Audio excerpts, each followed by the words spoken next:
What is up, YouTube?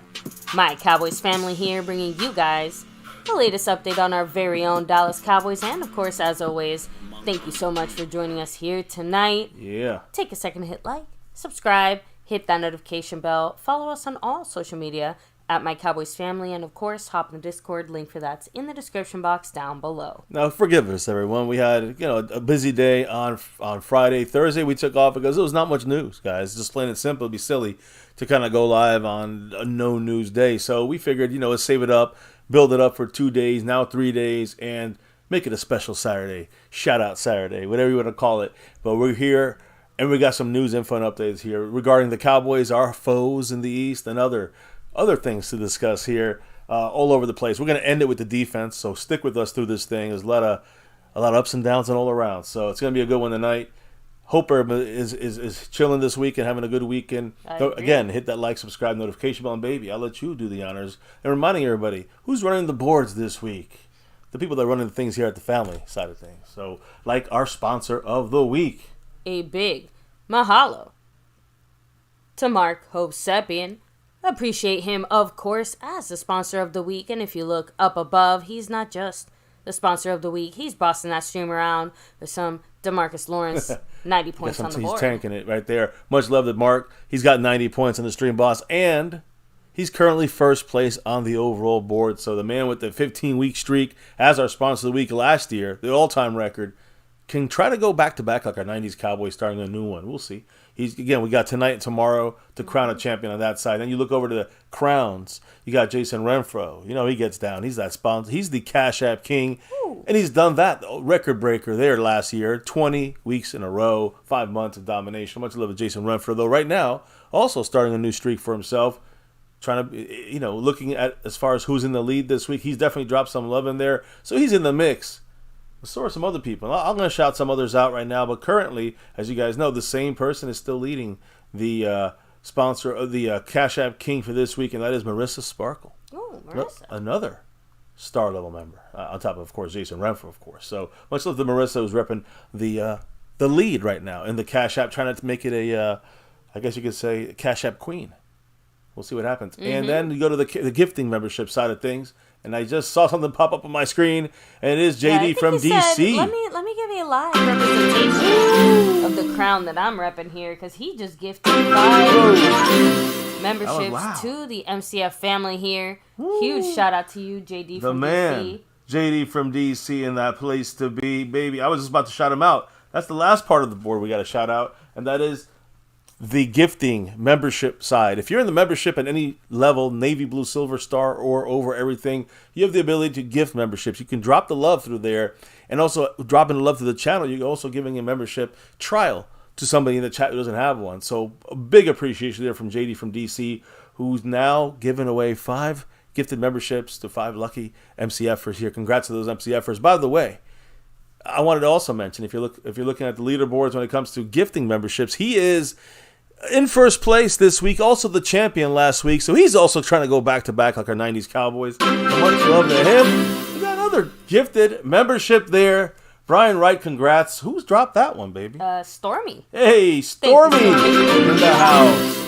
And Frank Moyer, Philly fan. Got 5 on it here. Yes, we do, because JD from DC Again? said, hold up, wait a minute. And we boy. got the chance to shout out the first 5 people he gifted it to. And he said, wait a minute, here's another gifted 5 memberships. Thank you so much, JD. Yeah. Once again, like I said, it's one of the ways we always appreciate the most, since it allows people to really drop those emojis, showing the love here. Of course, appreciate. Yes, I mean, again, with JD with DC's 5 and 5 on it, he has now a lead over Jason Renfro right now in the gifting membership side, and of course over the great Stormy in the house. Much love to Stormy. That thumbs up. She's part of the membership. See, if you're in the membership, even if it was gifted to you, you can still give back to the channel and to the family in the chat. So much love, Stormy.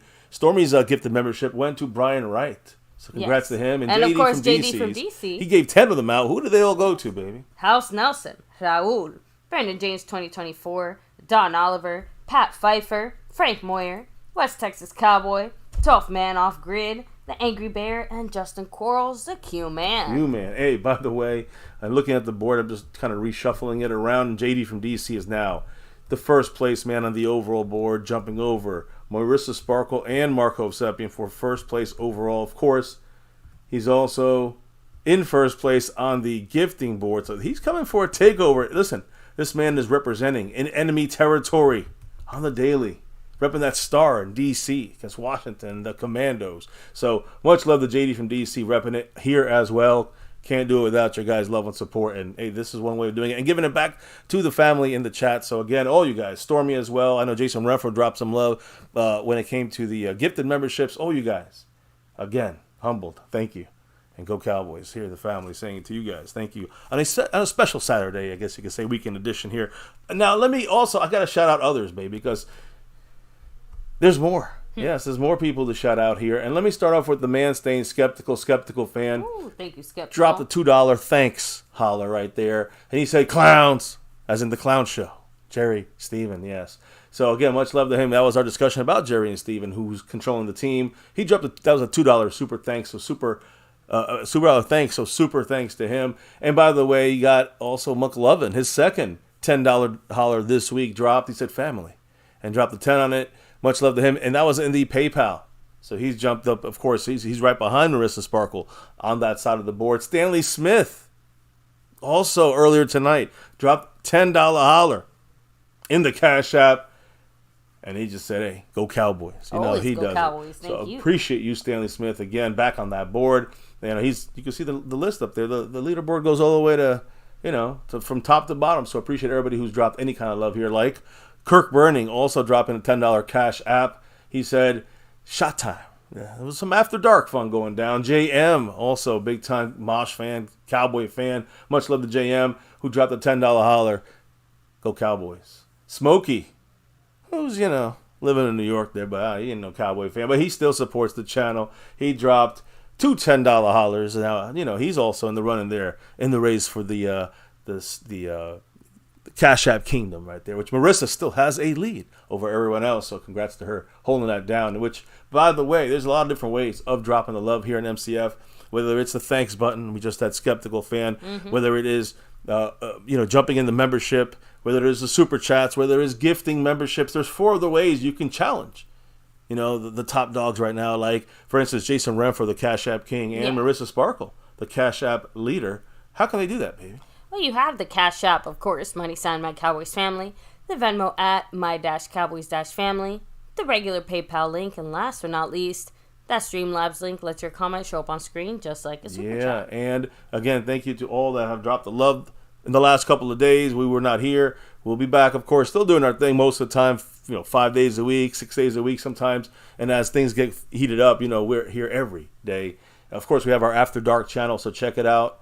Yeah, you got to find that one on your own if you want to check it out. And we have a lot of fun out there as well, especially during the off season. So now, as we open this thing up here, baby, I do want to also shout out the nightly, and I say nightly because usually it is just the Navy Blue crew. I mean, the star level and the over everything level. Those are our highest level memberships here. But tonight we also shout out the silver level too. So, baby, without further ado. Thank you very much to Bobby Bottles, Prince Jackson, Mr. A. Lavelle. 42 months, by the way, as the silver level member. Oh, quite the streak. And, of course, Dwayne Broussard, the top dog, Mary Alvarez, Skeptical Fan, The Lunatic, Marissa Sparkle, Andy Potched, Jason Renfro, and LC. Yeah, we got a whole diverse crew in the house. They're repping that star level and that silver level, too. So appreciate all of you who rock with us on that side of things. Now, on top of that, we got to do the shout-outs to the people in the house tonight. This weekend stream. As people come in here, we're going to get through some news, info, and updates you definitely don't want to miss. And I want to hear what you guys got to say about some of these topics for tonight here. It'll be interesting. Baby, who's in the house? We have Rolando Rodriguez, of course. Mike Aldana, hello and hi. Pioneer, representing. Of course, everybody who just got those gifted memberships, right? Mike Aldana. There you go. Sorry, your name was kind of squished in between some of those gifted memberships. Just want to be extra short, right? Jerry Jackson, hello and hi. Of course, JD from DC and Stormy, right? We have Eric Wallace in the house. Fuego bringing the heat. Thomas Garrett, the superior. Garrett. Let me see. Daniel Berry Sports, hello and hi. Right Family, what's up? We have MCF After Dark, I guess. Yeah, After Dark. Jason Renfro, much love to you. JR. We have Jay Duncan, hello and hi. Asmodeus in the house. Lord Nova 85, much love to you as well. Double R, salute to you. Freedom First, hey, it looks like you were first today. Good for you. There you go. So, Lee Side Herald, all good. All good. He's creeping in. By the way, we shout out to star level members, the over everything level members. Tomorrow we have a jersey raffle. Cowboy Mosh jerseys here. That's right. Your monthly raffle from the star level and over everything level. Right now we have, I think, 8 people in there, so you got a 1 out of 8 chance if you're in the star level membership or over everything. Right now there's nobody in the over everything, but that's why it's an elite crew there. And tomorrow one of you will win a sewn and stitch jersey, your choice, about 30-40 different choices. And hey, it's really, you could choose other sports if you wanted to, if you really wanted to go that route. If you had a lot of these guys have won a lot of jerseys, so maybe they're ready to go with an old school guy, a new guy, or a different team, a different sport, no different team, hopefully. So again, we'll see what happens. But again, that's coming tomorrow right here live on Cowboys Family, sometime in tomorrow's show. Getting that star level, the over everything level membership if you want to be involved in that raffle. So as we open it up, and again, thank you all who are joining us tonight, hitting that like, hitting that subscribe, hitting that notification bell. And you got yourself Mr. Marco Seppian here chilling with us. Much love to Mark. What did he have to say, baby? He said, with his $5 holler, Mr. MCF, for your info, only 5 quarterbacks have a no trade clause. My gripe with Dak is he says all the right things, but then won't budge to help with the contract. Jerry Jones will repeat. Repeat the mistake, is that what he's saying? Yeah. I mean, again, whether, my thing's not working on my side now. Oh, it's not working, but I'll get to it in a minute. You might just have to hop out and hop back in. Yeah, it didn't work. I have to do something more. But let me answer the question here from Mr. Marco Seppian. Much love to him, by the way, with the $5 holler. I think the quarterbacks that are left right now have that. Yes, there's only 5 of them left with that in their contract. But as you see the bigger names starting to come up for theirs, you're going to see these no trade clauses. And I don't know if it's only 5. I'll have to double check on that. But I appreciate you. I'm guessing part of that is just, rookie contracts, amongst other things. Yeah, there's new quarterbacks. I know we have a lot of young quarterbacks or like backup quarterbacks or things like that. I mean, the thing about this is that he's not going to, just like no player in the league will do this unless they have a very rich wife named Giselle, Bundchen. But the thing is that if you... Ex-wife now, but yeah. Yeah, you know what I mean, at the time. If he's able to, if Dak Prescott's going to take what is the market value for a quarterback, not to help the team. This is a business part of things here. So that is where I think that's going to sit with Dak and contracts. But I hear you, Mark. Trust me. I wish all players could work a little bit more on contracts. I wish all the owners could charge less for their beverages and their parking fees and their tickets and the jerseys. And you know what I'm saying? I wish everyone cut us a break. But, yeah, I mean, that's not the way it works, right? It's business. Jerry Jones ain't giving us any discounts. Neither is Dak. Do you guys understand? Exactly. That's kind of making the trickle-down effect there. That's what I mean. It only seems fair. Even if it hurts our team, it's still business. By the way, shout out there, Brandon James, with his little membership message there. He said, I pick the Chiefs and the Niners to go to the Super Bowl. Well, I hope you're half wrong. I hope the other two teams make it. The ones that he didn't say. I was just about to say, I'm like, the Chiefs, I don't really care. I'd rather not, but the Niners just really hope no they Niners. not make it. Yeah, that's the ones we don't want in the Super Bowl. So let me go ahead and roll with the shout-outs here, since that's what I was doing right before March. Yeah, I'm trying dropped. to fix the settings here, so let me just see if I can fix it while you do some more shout-outs. Of course. We have Ganja Man in the house, feeling Ganja very frustrated. He's also repping, by the way, in Hawaii with Mark, so or at least he was in the past. I know he was repping there for a while. So what did he say? He got him frustrated. He's just generally frustrated? No, he said Micah lacks the IQ to be a middle linebacker and the size versus run at edge. He could be like the coveted Wolf Hunter who shines at outside linebacker. With him and Overshown, Clark can grow. He had on some other stuff, but he said, but the same old BS. I'm sure Parsons will be back at the edge to be a Witten who wastes our better players' careers. So obviously, we're going to be discussing that. Yeah. And I just want to preface it by just saying that, we definitely have the Micah Parsons commentary in mind and have our own thoughts on that as well, you can imagine. Yeah, we got it coming. So, and like I said, even the Cowboy adjacent news is a little bit more Cowboy direct, a little spicier than we expected, just in a general sense. There we go. I got it now. So, awesome. So, Scorpio, what's up? Xavier Giles, yup, he really did go to the Eagles, right? Teflon Breed, hello and hi. So, and yeah, hey, guys get jobs for lesser reasons, right? We're going to discuss all that in a minute. Trust me. I just wanted to make sure I got my little jumpy face here going. My little, what's that, VTuber? Yes. There's the MCF VTuber repping that star over everything. Listen, couple quick things player-wise, and I don't know if I'll get through this in time, but by the way, big shout-out to Mark. He got 95 points. I have Stream Boss currently. Almost. He's 5 away from relocked and reloaded. But former LSU and current New England Patriot receiver, Kayshawn... I'll wait. Because the man, Marco Seppian, fully loaded now. 100 points in the Stream Boss. Drop another 5 on it. Ooh. What did the man say, Mr. Marco Seppian? He's still in second place on the overall board, but what did he say? I don't expect him to play for $25 million. Right. But he could extend years to help out and still make his money. Watch. He'll demand $60 million. It's just not worth it. I mean, again, I think I could see even Dak going, 57 or something like this, but, that's demanding. It's what's expected. That's what you're going to see. Because if someone had an MVP type season and they're up for a contract, they're going to probably expect $57 to $60 million. Whether we like it or not, that's the facts right there. I mean, that's it. It's just the way. It's like any quarterback, Jalen Hurts. Any quarterback had a season like Dak this season, whether we talk about the defenses and the opponents and all that stuff, we can talk about it all day. It doesn't matter. Because when you have those numbers, you put up those kind of the MVP-like thing, any quarterback would get this range of 55 or 57 to 60 million. We'd be lucky getting 55, 56 million is what I'm trying to say. So, again, that discussion is there's different discussion we can have about is worth it or not. We're not really discussing Dak today in that way, but the truth is, it's not even important whether it's not important if it's Dak or not. In the sense of like, can we get him? Should we pay that much? We have to.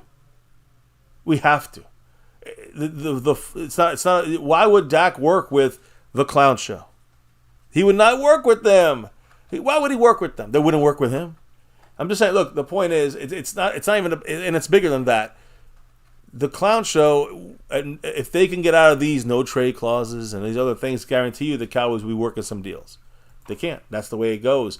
Most quarterbacks that you're going to see some new deals coming up with some quarterbacks, they're all going to get that no trade clause. So you'll see that number go back up to 10, in no time. So, look, we'll see what happens, Mark. I promise we'll talk about that more throughout the entire offseason and some tonight. I'm sure I have a little bit of stuff of that, of course, but let's kind of keep it moving because there is some free agent stuff that you can connect to that. But giving Dak any kind of restructure / extension is going to open up $35 million on the cap this year, which would put us at basically $15 million under the cap, which is fantastic, just starting off the season. So, anyways, former LSU and current Patriots receiver Keyshawn Butte was arrested today. You know what for? He placed more than 8,900 bets while underage with a fake account. Oof. Some of this occurred during the 2022 season when he was his last season at LSU. Mm-hmm. He allegedly didn't do much to hide his illegal gambling. Placed more than these over 8,900 bets, and he used his username was Keyshawn Boot 7, Keyshawn Boot 01. I mean, you can't really. He's not even bothering to hide it there. Yeah. So NFL said, "quote We are aware of the matter, but have no further comment at this time." NFL again, they changed their conduct policy last offseason, kind of quietly, to not allow. Now it allows for commissioner discipline for even pre-NFL draft or pre-NFL conduct. Mm-hmm. Before it was, remember with Zeke, it was like if it happened in college, it was one thing. If it happened when you were with the Cowboys, another thing. And now they included it last year. They moved it in there. Now anything that's pre-NFL can still be included in discipline from the NFL. So keep that in mind when it comes to the point is, I mean, look, for better or for worse, this just does give the NFL the quote-unquote power to be able to go after the types of players who might have gotten away with something in college that shows, like I'm just saying, like let's say you beat up your girlfriend in college or something, you got away with it or whatever. You do it in the NFL. Like, they're able to use that, I hate to say against the player, but yeah, kind of against the player. So it's hard to think of a situation where this would be, somehow going the other way or something. Like, it's not like they're going to sit there and highlight positive things. Like, obviously it's more of a disciplinary action type of code enforcement here. So, just throwing that out there. Oh, what's up, Chapstick? Sorry, your name still cracks me up. Q Ball in the house here as well. And I do have to shout out here, Calvin Richards. He just dropped his own. Hey. $5 holler. Much love to say Calvin. Hello and hi. He breaks the tie, by the way, in 12th place there. Now he's 12th all alone, breaking it. William Burney. What did he say? He said, forget about Dak. If I was Parsons, I would be trying to get the hell out of Dallas before his career is also wasted. And this... We will discuss this here, I promise you, Calvin, and everybody else, about the MICAH Parsons narrative now, it seems like. But we'll discuss it. I'll give all points on this, and I want to know your guys' points on this. I see some of them right here. Calvin making it clear, his thoughts on this. And again, I do agree to some extent, but is it Dallas? Is it the front office? Is it Dallas the coaching scheme? Is it the forced coaching scheme that we sometimes have to deal with from the clown show, right? Because of what they want to do with the players and how they mold them on the field. We've talked about this in the past, but we'll discuss it a little more tonight when it comes to some more direct comments that came from Micah's own family about being selfish. We'll talk about this and more here. Trust me, we're getting to it. We're building to it, all right? But right now, I just wanted to get through that betting issue there from the Patriots. Also, by the way, interesting little piece here, the Ravens, of course, one of the Final Four teams. Odell Beckham Jr. was paid $15 million this year. $15 million for Odell. He finished with 35 catches for 565 yards and played in 14 games. That ends up being $428,000 per catch. So again, I'm not happy about the Michael Gallup situation. It's probably similar to that, but we didn't pay $15 million. Well, we did pay boatloads. We paid $11 million and $12 million, but Odell got $15 million. But they're still in the running here. So I don't know if that means anything. Either way. Coaching moves, crazy, and we're going to discuss. I know you guys want to talk about Kellen more. The Panthers, in the last couple of days, guys, officially agreed to terms with their new head coach, David Canales. And they're giving him a 6-year contract. They have they're still paying, I think, Ron Rivera, Frank Reich, Rule, Reich, and now Canales. These three guys they're still paying all three of these guys for at least another 2 years. Even though there's only, of course, they went down to one coach here. Yeah. But anyways, much love, Marco Seppi. Another $2 holler. dropped right there, taking them back up to 97 points on the Stream Boss. What did the man say? Any guy beats up his gal should be banned. Yeah, hey, agreed. And again, it has to be proven, of course. Just can't be alleged. But yeah, NFL, they'll probably won't throw anybody. They'll probably throw them out for a year. You know how they do that, and that's the way the NFL will do it to give these guys, I don't want to say a chance, but I guess punish them. I guess they could punish them indefinitely, right? We haven't really seen that much of that happening too often, right? So something that may I'm in full agreement with Marco Sebian on that, but you have to prove it beyond a shadow of a doubt, I think, before you can throw a guy out of the league, saying like that. But exactly. NFL will punish you severely for that, at least nowadays. Thankfully, nowadays they do that. After the Ray Rice thing was a joke compared, right? Since those days, things have really changed a lot. So, anyways, I hear you, Mark. And by the way, Mark, still here, 97 points and second place on the overall board and sponsor of the week. Appreciate you. So, David Canales, he's got a 6-year contract, now becomes the only active Hispanic coach in the NFL. The second in Panthers franchise history. Remember, they had Ron Rivera. Yeah. He was their head coach, but they also, other guys, the 5th in league history. Following Ron Rivera, Brian Flores, Tom Flores, and Tom Fears. So again, congrats to David Canales. I don't know much about him, but he's now the Carolina Panthers head coach. And in an unexpected turn of events, I'm talking about a little coaching here, and this actually may affect the Cowboys. But let me just say like this. That whole Bill Belichick situation brewing in Atlanta, he had his whole crew ready to go. He was starting KFC, I think, or Chick-fil-A, buying some, and he was getting his crew together. They had a lot of contact from other coaches that they were ready to jump on with Bill Belichick. Scrap it. Falcons now are going to hire someone else. But first, Ganja Man in the house dropping that $2. Holla. What did Ganja Man have to say?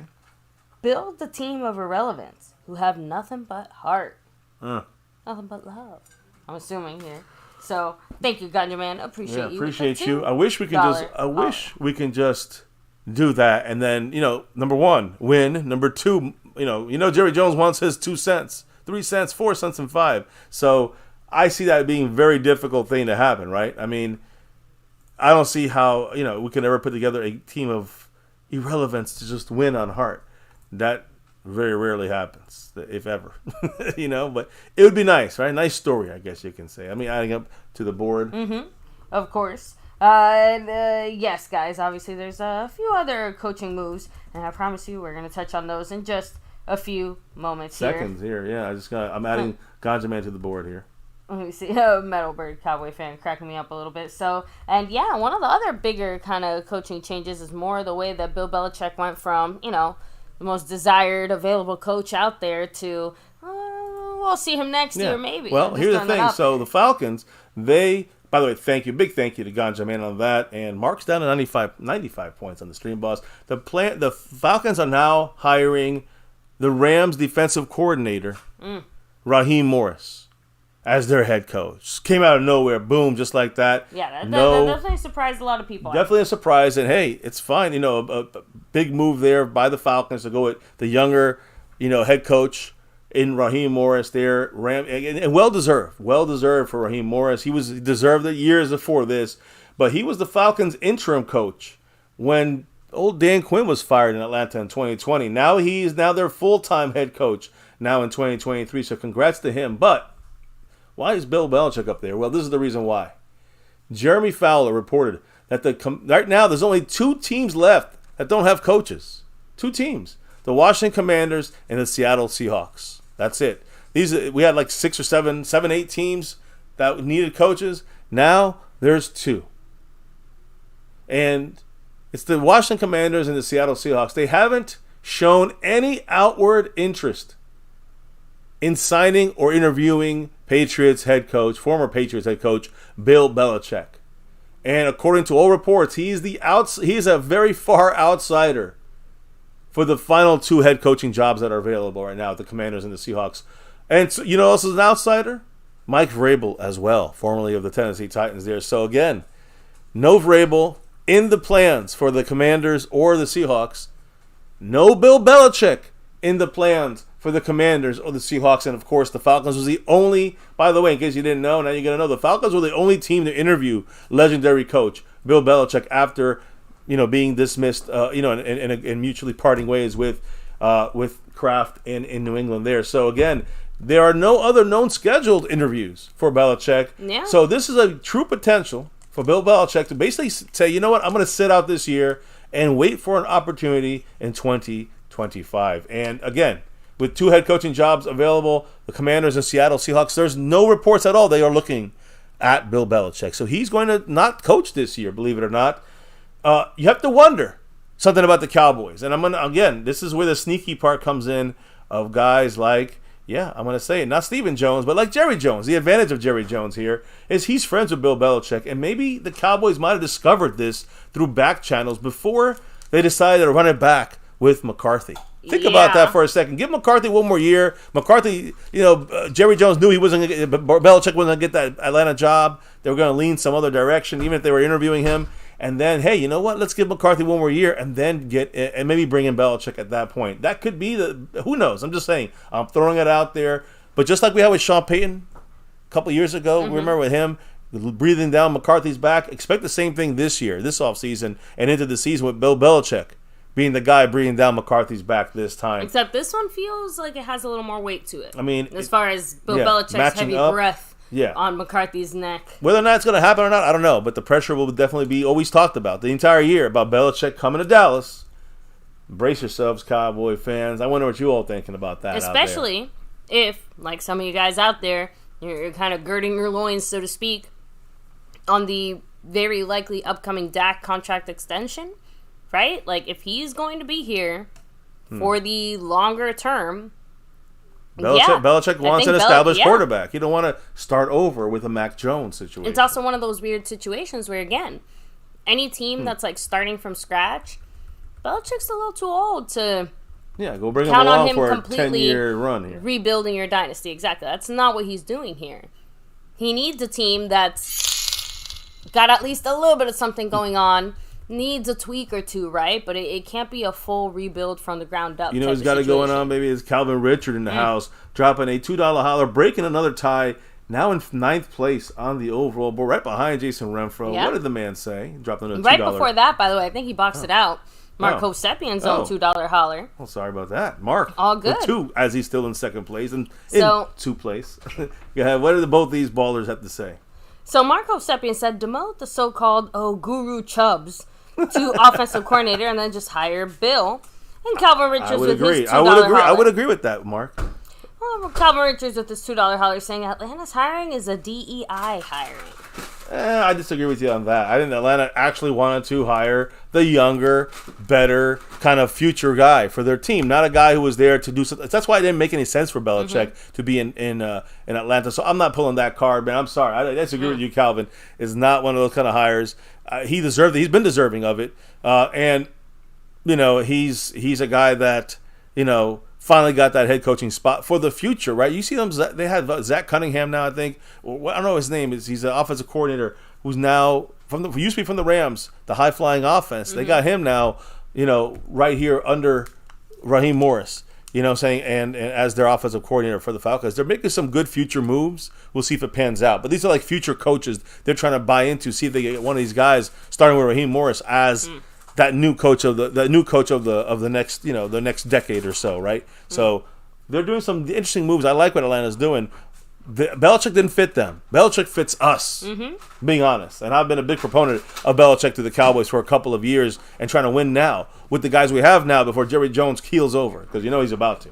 So I'm just saying. And Mark and others in the chat, I kind of did joke when we started hearing rumblings about this being a possibility where Belichick maybe just sits out the year. Kind of joked and sounded like, he's just taking his Mike McCarthy gap year. Right? Mike McCarthy did something very, very similar, right? He took a break from football for a year, sat in his man cave and supposedly watched only Cowboy film. One difference, though. One difference, though. Well, not Cowboy film. He watched every player in the But the point is that Mike McCarthy was still looking to rejuvenate his career. Bill Belichick was looking to finalize his career.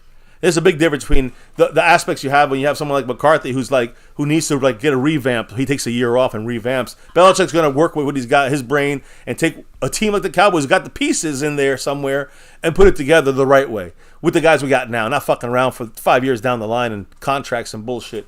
And again, the connection he has with Jerry Jones is major. I don't disagree, but that's the whole point. Bill Belichick isn't coming back for I don't know, twiddling his thumbs or whatever. He's coming back because he's just as hungry, if not more so, to prove he can win a ring. Yeah, without that does Tom not Brady. have Tom Brady attached to it in any way. Yeah. So, honestly, let's be real.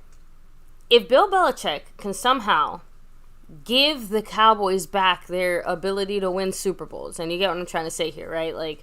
Yes. I'm just saying, to break the ultimate of sports curses at this point in a way, right? That'd be so. What a story that would be. Yeah, and then Brady, and he gets one without Brady. I'm talking about what Bill Belichick would feel like personally being able to do that. For the because Cowboys. obviously that matters a lot to him in some way. Yeah, and that'd be a great ending to his coaching career, doing it also without Brady, like you mentioned. So I think this is something that could happen. I don't want to go too much into it, but it could happen next season. It's real. It's going to be in the back of our minds all for season. Sure. By the way, I see the drops here. They kind of overlap. 808 Cowboy 77 with that $2 holler. 24/7 Cowboy with that 5 on it.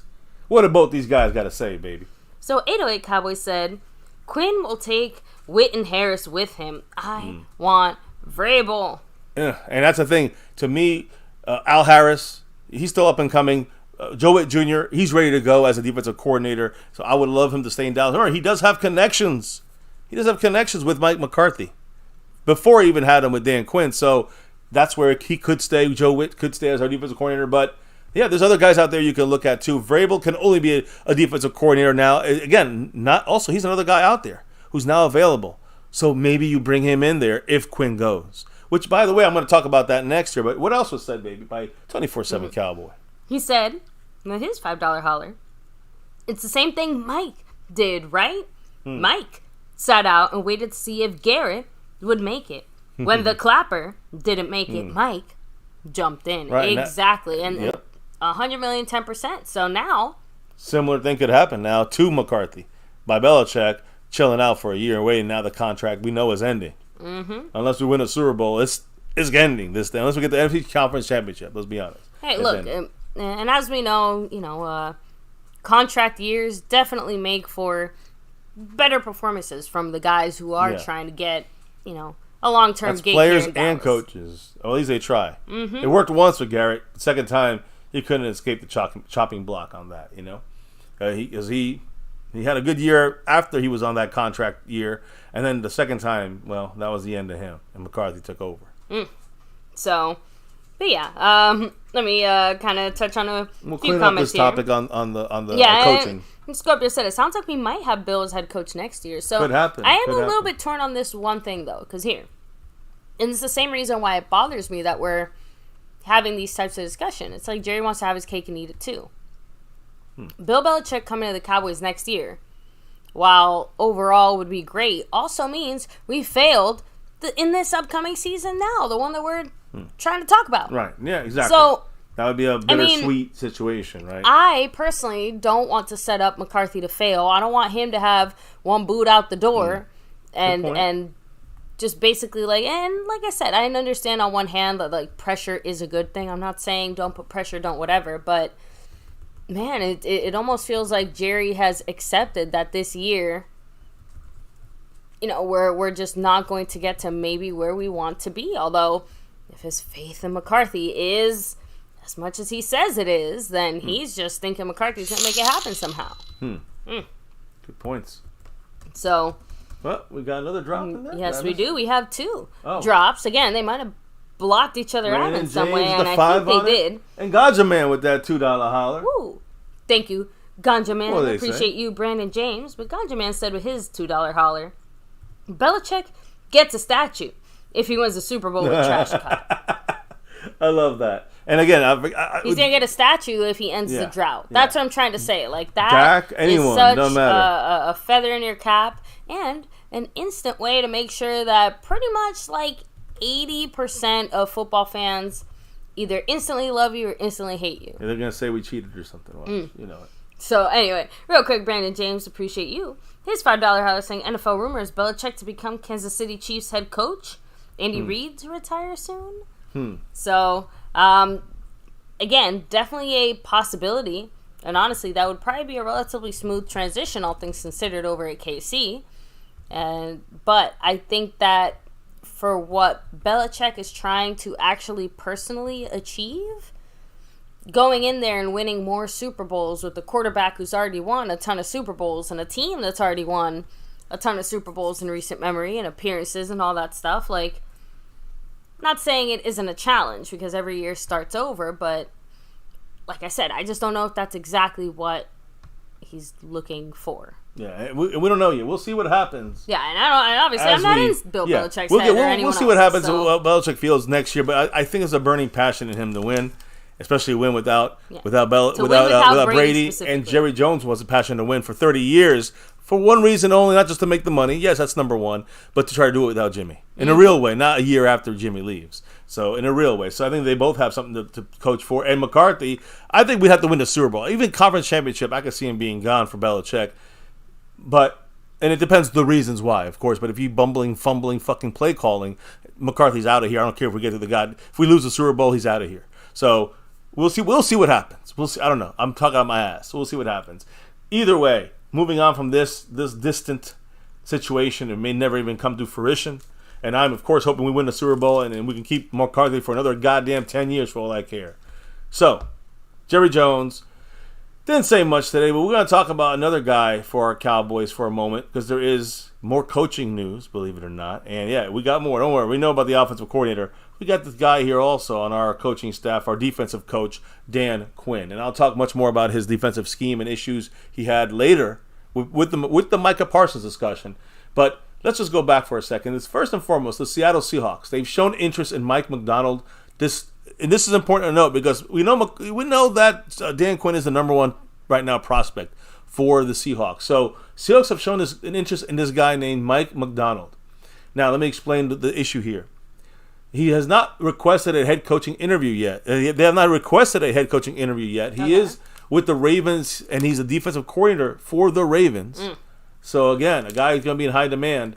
But depending on how the coaching search goes, Macdonald appears to be a name to kind of watch when it comes to Seattle Seahawks head coaching job. Seattle would have to wait to interview Macdonald until his season is over since they did not conduct a virtual interview with him earlier in the offseason. They didn't want to tip their hat. Yeah. And now they seem to really want him. Even they obviously want a defensive coach. So they're having second thoughts here a little bit about Dan Quinn, looking towards the Ravens. Gee, I wonder why. The Ravens defensive coordinator, Mike Macdonald, but they didn't want to make a big out loud splash. Now we hear it's coming up, and they're going to have to wait out. And Ravens are out. If they're out tomorrow, you may see a move being made, and then Dan Quinn coming back to Dallas. If this guy here, Mike Macdonald, you probably haven't heard much about this, but I'm letting you guys know. Always a little inside scoops here. And again, still the favorite is Dan Quinn going to Seattle. So what I'm trying to say is this. And by the way, he's also considered a prime candidate for the Washington Commanders. So it seems like they're both fighting for him right now over Dan Quinn, who's like second choice. Almost seems second fiddle. But again, for Seattle, that's not the case. Now, the Commanders, let me just say this. They are expected to have, didn't happen yet, but their in-person interview with Dan Quinn early this upcoming week. So again, next week, meaning Monday, Tuesday, there's going to be an interview with the Commanders. At least it's scheduled with Dan Quinn. But this week, the last couple of days we were here, guys, we weren't here. He had an interview with the Seahawks, his second interview, and it happened. Listen to this. Jeremy Fowler said that Dan Quinn is considered still the favorite to land a job in Seattle as the head coach, and he had an extensive interview with the team, with the Seattle Seahawks, on Thursday night. So, again, they seem to be really in on him if the situation with Mike Macdonald may fall through. Again, we'll have to wait and see. But to me, here's the thing, how it affects the Cowboys. It's insane to me. It's fascinating to me that the Cowboys are letting this thing drag out this long. About, what are we going to do as a defensive coordinator? We're still waiting. We're saying, Dan Quinn's back, but we have to wait till he goes. If he don't go, if he don't go anywhere else, he comes back to Dallas. Okay, I guess we're happy. I don't know. We're not really happy with that. But the other issue is, if he goes, the issue is, what do we do now? And the fact that we waited this long and all the options are being taken off the table is a worrying situation for the Cowboys, went from right? having 5-6 options to now it's basically just like this or that. Yeah, so really right now it's Seattle or Dallas, it seems, for Quinn. And if we need a new defensive coordinator, if Dan Quinn leaves, what are we going to do? I think Joe Witt Jr. is the number one choice. I think there's also guys out there we can still grab, like Wink Martindale and others. Yeah, you brought it up the other day. It's going to be tougher now. That, the longer they wait, the less of that window we have to actually try and get someone in the building. Yep. We're losing precious, valuable time by being in this weird limbo state currently. Yes, exactly. So, as we move, again, that's a Dan Quinn. We know the Dan Quinn up. I'll leave Dan Quinn because he's got other coaches here that are getting dragged off this team from our Cowboys. Listen to this. Green Bay Packers, the Los Angeles Rams, and the Atlanta Falcons have sought permission to speak with Cowboys defensive line coach Aiden Dirty. Is that Adam Dirty, right? The British guy, right? He's been with the Cowboys since Dan Quinn's been there. He came with Dan Quinn in 2021. He spent 5 years with Dan Quinn in Atlanta. Remember, guys, he also worked with the Falcons' new coach, Raheem Morris, under him. Dirty did. So I'm just saying, there's a connection there. Falcons are talking to him right now as we speak. So they're trying to get Dirty over to Atlanta. And again, the Rams and the Packers also looking at Dirty. His football journey is very unique, of course. He grew up in London. He played in NFL Europe before joining the practice squad in Carolina and then in Kansas City. He helped train players like Efe Obada through NFL UK. And he was the defensive coordinator for the London Warriors back then. So again, you can see his path now, found his way to the Falcons with Raheem Morris and Dan Quinn, then to the Cowboys through with Dan Quinn, and then now maybe we don't know. He's going to stay with Dan Quinn in Dallas. He's going to go with Dan Quinn wherever he goes, if it's Seattle, or is he going to go back to Raheem Morris in Atlanta for Aiden Dirty? We'll have to wait and see on that. Also, the Panthers have requested an interview with the Cowboys quality control offensive assistant Will Harringer. So one of McCarthy's guys are getting plucked, or trying to get plucked, at least getting interviewed right now. He's the quality control offensive assistant. His name is Will Harringer. And again, he's looking at for the quarterback, believe it or not, but Bryce, what's his name from the Panthers, the rookie there, Bryce Young, is that his name? Yeah. So yeah, he's going to be they're interviewing him to see for their quarterback coach position for the Panthers. Of course, that means they're Bryce Young. So again, Harringer is on staff with the Panthers' now new coach, David Canales, in Seattle, and worked with USC's quarterback in 2022. That was when Caleb Williams won the Heisman Trophy. So there's some background there you're seeing from our guy, right? That's our guy we got on our team. He may be going to Carolina from our quality control coach, offensive assistant, to a quarterback coach with the Panthers. He's getting interviewed for that. So you're seeing some of our coaches getting plucked. But again, are the right ones getting plucked? Whoop. I don't know. We know one guy who got cut here last year, right? And he worked under Mike McCarthy and Kellen Moore. Mm-hmm. Jerry Jones' right-hand guy there on offense. And the Browns, over the last couple of days, requested an interview with Kellen Moore for their offensive coordinator job. The Chargers are now allowing him to speak with other teams. This is over the last couple of days. Because remember, when Jim Harbaugh officially signed in L.A., Moore was allowed to now, they blocked him. Now he's allowed to speak to teams. Yeah. But before then, he was not allowed to interview when it comes to Kellen Moore. The Buccaneers also wanted to interview the Chargers offensive coordinator, Kellen Moore, for their job on Monday. All this was planning to go. The Browns, right, today, the Chargers on Monday. And then the Eagles also talked to them virtually in a virtual meeting, and they requested an interview with Kellen Moore for their offensive coordinator job. Really, the Eagles? I'll let you know what happened in a minute. But first, Marco Seppian said, let me drop this 5 on it. Woo. As he's climbing closer to Mr. JD from DC, who's in first place on the overall board. What did the man say? He said, been a fan since the 4th grade. I'm 54 now. I always had Jerry Jones's back, but not now. We're over paying players, and when we can get stud guys to draft or coaches, we don't. Yeah. It's baffling, Mark, right? I mean, I hear you. Trust me, 50 years of being a Cowboy fan, I'm almost to those numbers there. I'm just saying, it's hard to watch your team from the top destroy the star and destroy the quality of players we have here, whether it was good picks, bad developing coaches that couldn't develop these players. Some of these guys are homers for Jerry and Steven. So, of course, like the Garrett years, wasted years of guys like Romo, Des Bryant, Witten, the final years of him. I'm saying we wasted guys with the bad coaches and the good look from the front office. The only time the Cowboys deferred from that, other than Jimmy Johnson, was Bill Parcells, which they used for legitimacy to get Jerry Jones's AT&T Stadium built. We know that they used, Bill Parcells to get that stadium built. So that's all they wanted. 3 years of Bill Parcells get the team going in the right direction, and then Bill Parcells was like, I don't want to coach in this fucking circus anymore. And he said that 4th-year option, he said, no, I'm out of here. So anyways, 5th year of McCarthy now, as you can see. But more importantly, what I was, much love Mark, by the way, as he is 98 points right now on the stream boss. So I was saying, this was a big topic in the stream.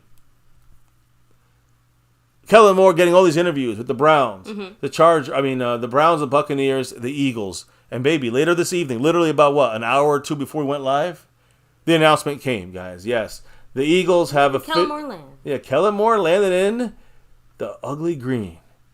Yes, cry Eagles, cry, or cry Kellen, cry. Even though it's Nick Sirianni, guys.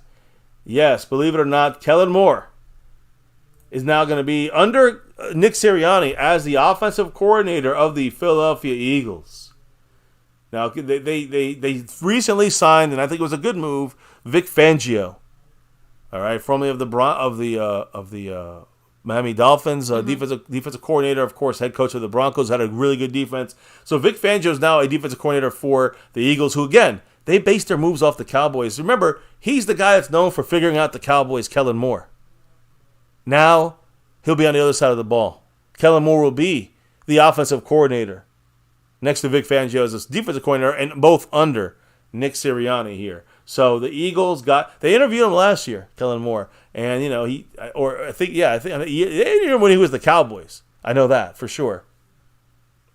So, he's had his interviews and his options and his opportunities with the Eagles. They finally got, I guess you could say, their guy. Yeah, I mean, hey, they obviously feel like something worth doing there was worth doing, right? The part that confuses me a little bit as far as, offense, okay, say what you want about Kellen Moore. He has technically done a few things, but it feels really weird that they chose him as their offensive coordinator, considering the types of players that they currently have on their team. Yeah, specifically, as far as a long-term thing, we discussed this earlier, and it was, behind the scenes. And the whole situation with Jalen Hurts, the fact that he's not that throwing kind of quarterback, is that now Kellen Moore's job to make him a throwing full-time quarterback rather than, I know he could throw well, don't get me wrong, but I'm just saying, like the way he was being used was tush-push and runs here and there mixed into with DeAndre Swift in the run game. So listen, and I know that Kellen Moore, guys, he was like the top 3 running. I say running, I mean like in the percentage of how often he runs. He was like a top 5 or top 3 guy when he was with us, when it came to running the ball a lot. So maybe that's part of their mindset in this. At the same time, I feel it confusing because they're going to have to make him throw a lot and let things develop in the patterns and in the routes for Jalen Hurts. We'll see if this is a good matchup here. I don't know. Either way, Kellen Moore was blocked from all interviews until they hired their head coach Jim Harbaugh a couple days ago, and now again was going to be looked at by the. He had an interview with the Browns. He was going to have an interview with the Buccaneers. The Eagles said, "Hold up, let's get him on here. We need Kellen Moore." All right, now you got Kellen Moore. What do you think about that, baby? I mean, I agree with you 100%. We talked about it earlier about Jalen Hurts. I want to hear what the chat has to say. I'm sorry. Yeah, I was just about to say. I'm like, I kind of shared my thoughts earlier in the sense of let us know. It is what it is, but I'm just genuinely surprised that they went in the Kellen Moore direction just from a scheme perspective. They had right? Cliff Kingsbury, which seemed to be a better fit there. Right? True, but Jerry Jones said only an idiot would hire Kellen Moore as an OC. Guess that makes me an idiot. Yes, you are, Jerry. Yes, you are, Jerry.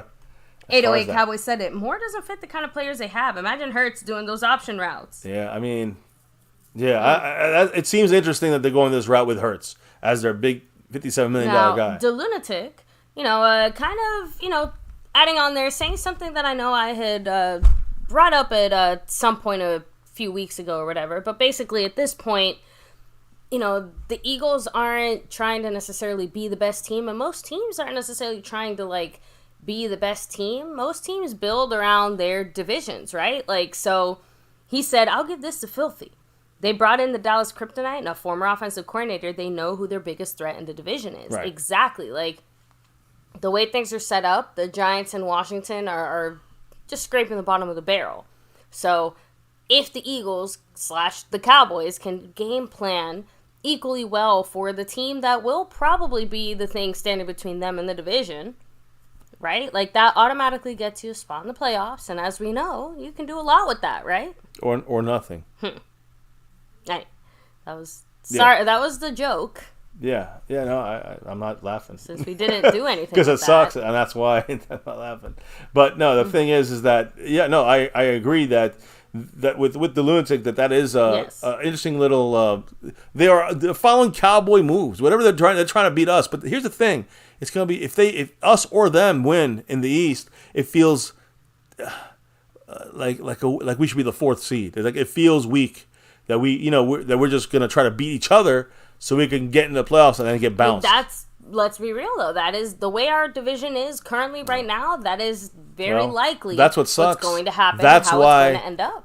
And that may be true. That's why our team is the way it is. That's why our players and our coaches, they settle for that, and they don't settle for what they used to settle for as Jimmy Johnson. It was the Super Bowl or nothing.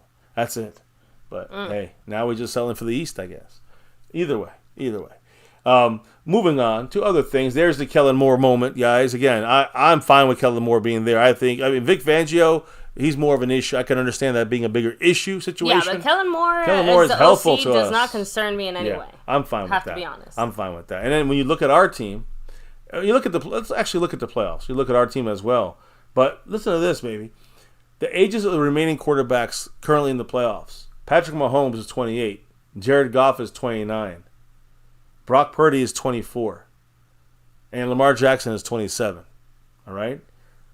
The other guys that were there last week, you have Baker Mayfield, who is 28, Josh Allen, 27, Jordan Love, 25, and C.J. Stroud is 22. I'm just saying, like, everybody's under 30 in the final 8 teams as far as quarterbacks are concerned. Older quarterbacks that, again, failed to make their first Super Bowl appearance. And one of them is going to be Dak. Derek Carr from the Saints, 32 years old. Geno Smith with Seattle, 33 years old. Dak Prescott with the Cowboys, 30 years old. Kirk Cousins, 35 years old with the Vikings. So, again, the average age of quarterbacks making their first appearance in a Super Bowl right now, 27 years old is the average age right now. So that's insane. For the Cowboys, we missed our number there with Dak, if you look at it that way. But I will say this. Again, this is going to make some people upset here. But the Cowboys have some finalists for the honors, NFL honors, which will be on February 8th. And I really don't give a fuck, but I got to say this. I got to say it because the Cowboys were nominated for MVP, Dak Prescott. For Offensive Player of the Year, actually 2 Cowboys out of 5. Dak Prescott and CeeDee Lamb. And Defensive Player of the Year, DaRon Bland and Micah Parsons both got nominated for that. The Cowboys had 2 of the 5 leading vote getters in both the AP NFL Offensive Player of the Year and Defensive Player of the Year. Remember, guys, we got 2 Defensive Player of the Year guys and 2 Offensive Player of the Year guys as nominees. Keep that in mind. So Dak finished somewhere in the top 5 for MVP. Award winners will be announced on February 8th. Who are the MVP guys on the list? Brock Purdy, Christian McCaffrey, Lamar Jackson, Josh Allen, and Dak Prescott. The finalists for the Offensive Player of the Year, Dak Prescott, CeeDee Lamb, Lamar Jackson, Christian McCaffrey, and Tyreek Hill.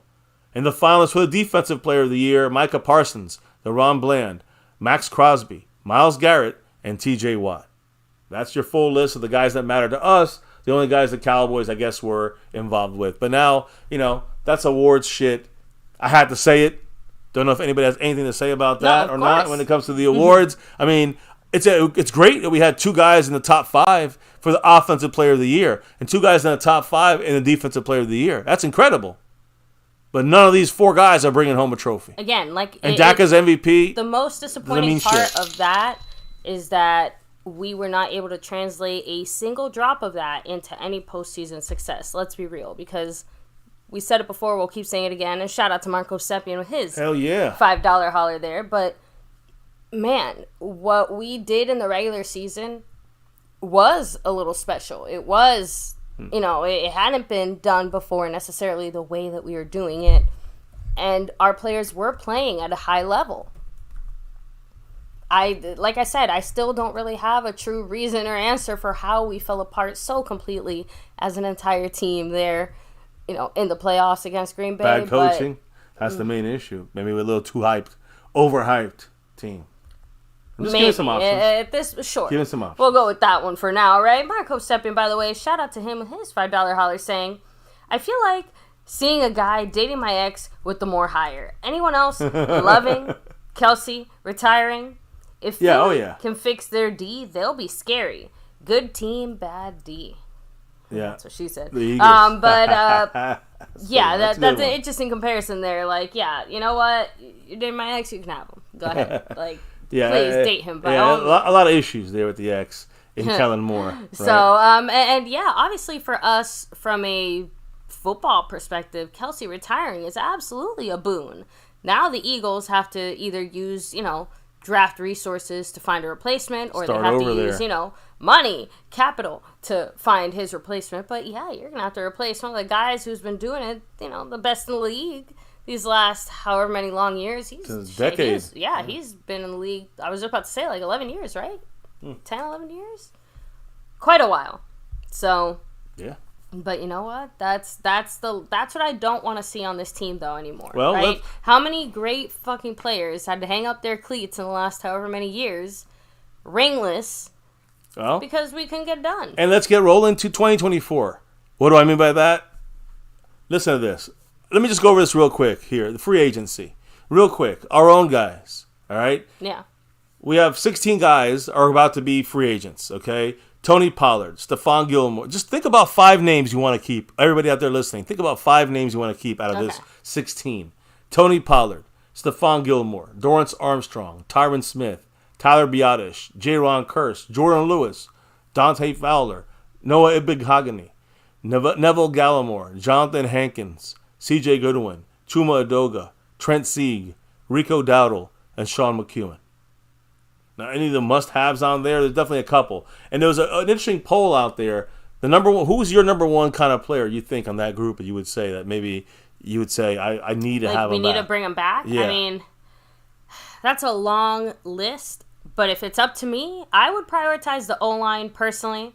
I know that sounds a little bit crazy, either that or maybe even. Well, I'm just saying. All right, so what you say? Tyron. That's what I'm saying. O-line, Tyron Smith, in the sense of, and not so much like, oh, he's the guy we number one have to do. It's just that out of all these free agent guys, to me, that's where you should start. Well, because that to me, I'm just saying, it ties directly into the draft. It ties directly into what we're trying to do, this upcoming year.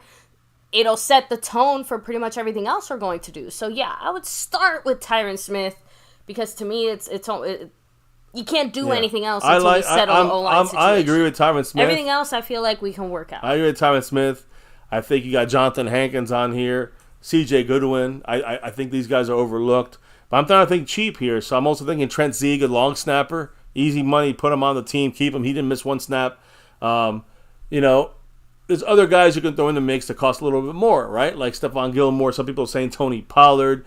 Biadasz, question mark with him. Rico Dowdle will be cheaper. I guess you can get him on the team. I'm just saying, a lot of names. But in this vote, in this group of votes, you said it, offensive line, number one, 35% of the Cowboy fan base believes Tyron Smith needs to be a priority as far as who you re-sign of our own free agents.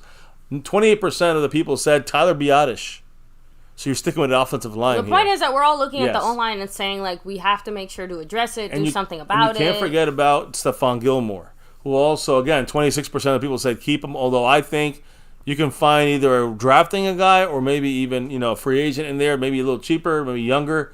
But Stephon Gilmore, about a quarter of the base. Don't be surprised if he comes back, only because, again, with the possible, very likely keeping of Quinn,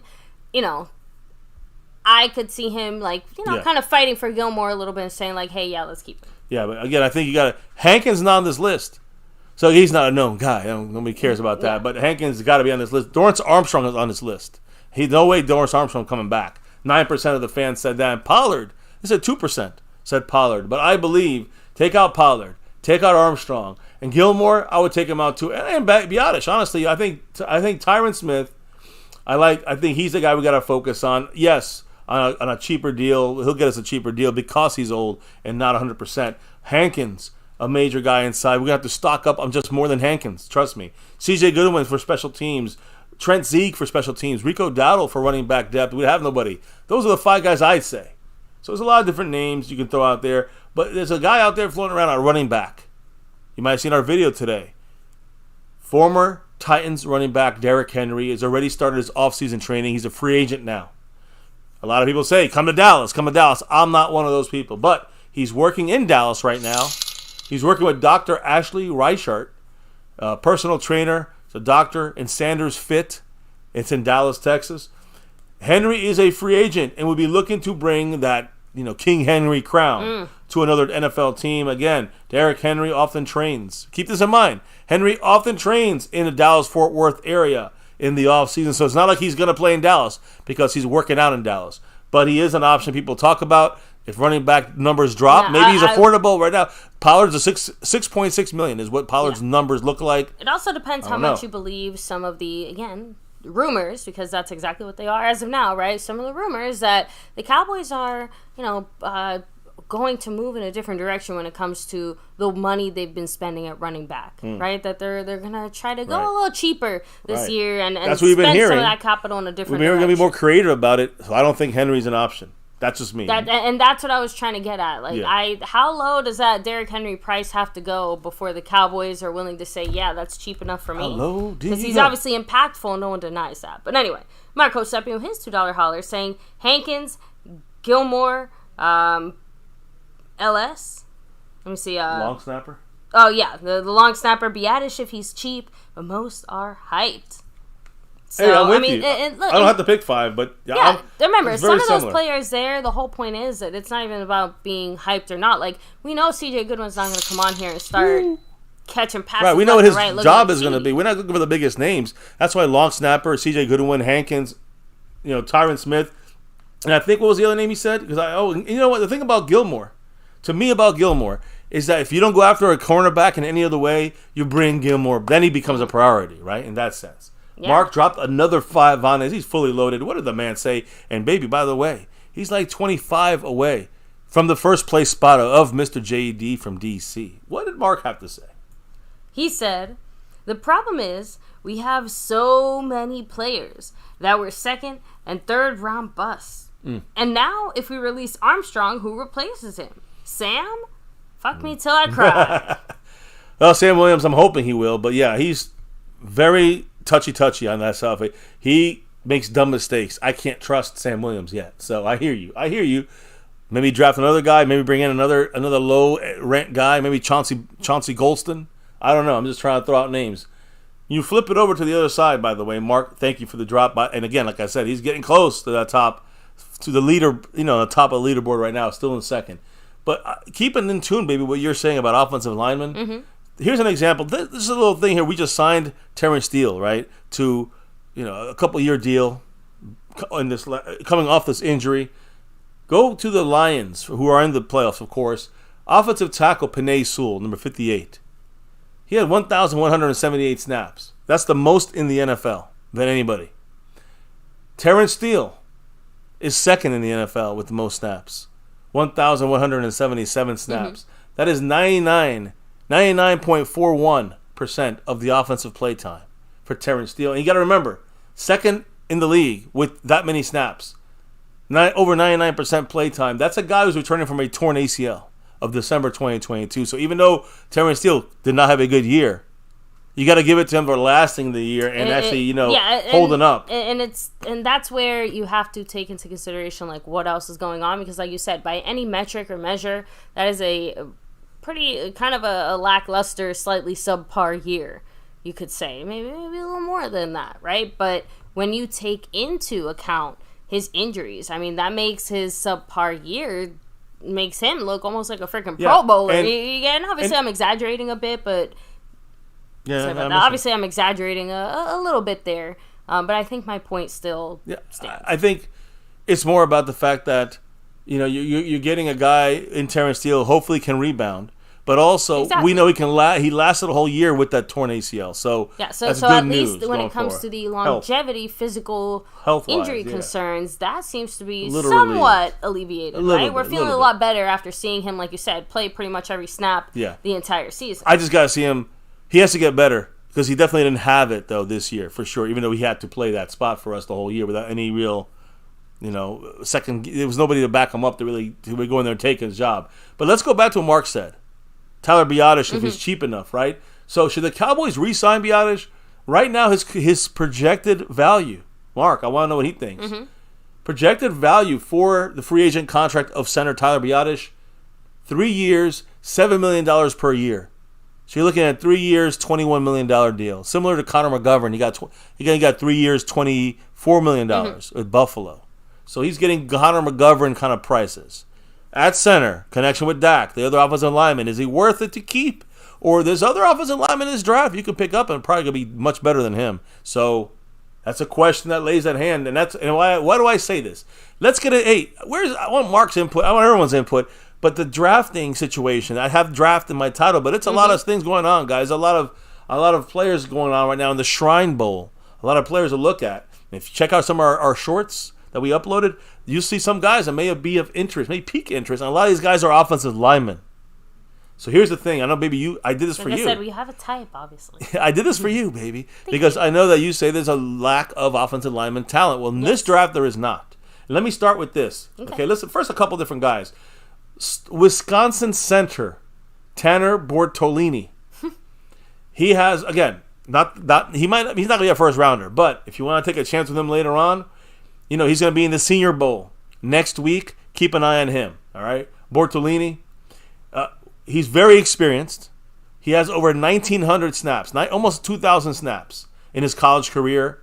He has a very nastiness to his game. He's a nasty player. But he has very good awareness, all right, when he's passing off defensive linemen to other offensive linemen. You can see the experience on tape. He looks already like a solid guy. Remember where I just said what college is he from? Wisconsin. So you can see him for a late day 3 kind of guy. And I say that it could be a 6th rounder. But again, he has the Senior Bowl could really show everyone that he can go up actually and maybe be a day 2 or early day 3 kind of guy. But again, he looks like another good center in a long line of Wisconsin Badger centers. Right? We know some of these guys, right? Like Travis Frederick. Exactly, like the pedigree from there speaks for itself. I thought Biadasz came from the same school. I'm just telling you guys, we got guys that are, we have a type. So don't be surprised the Cowboys, if we don't get a center early in the draft, look for someone like this, again, see how he does in the Senior Bowl. But Tanner Bortolini, center for Wisconsin. Just a name, late deep dive name. I'll give you some better names though from the Shrine Bowl in a moment. First, addressing the man, Mark Hovsepian, with that 5 on it. What did he say, baby? $7 million isn't bad if no one is there. If we luck out and our top 3 picks pan out, we still need linebacker, defensive tackle, defensive edge, cornerback, O-line, wide receiver, running back, and we have to sign a few of our guys or others. Right. Agreed. And that's why Biadasz becomes, do you roll with a brand new center in the 5th round or 6th round? Hell no. You'd rather have Biadasz, right? And maybe draft them in the 6th round as the future guy. Yes. Who knows, right? But the point is, I agree with Mark. We also have Brock Hoffman. The Cowboys love him for some reason. But, again, he has a nastiness to him as well. Listen to this. And this actually addresses, this next piece of news, addresses what Mark is saying.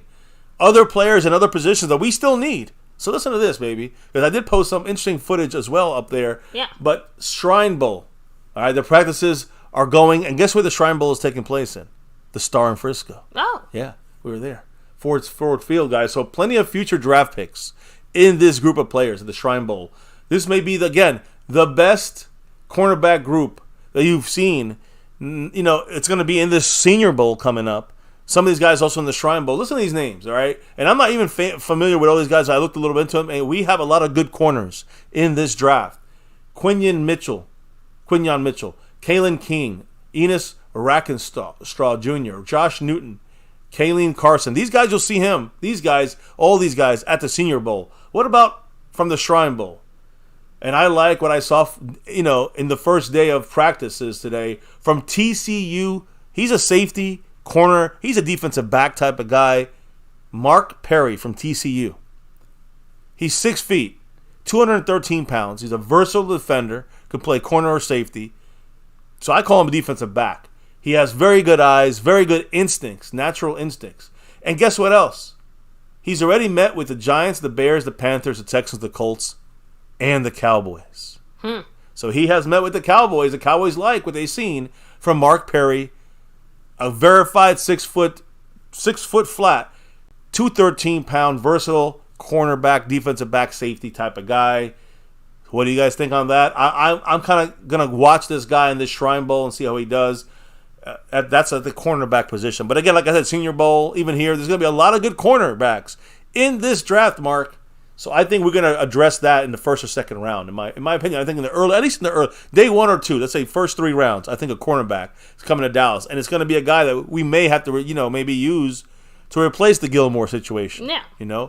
Or we sign Gilmore and get a rookie to build off of 1 year behind Gilmore. You get the guy, maybe a cornerback in the second or third round, and build him for a year under guys like Trayvon Diggs and, of course, Stephon Gilmore. So just an idea.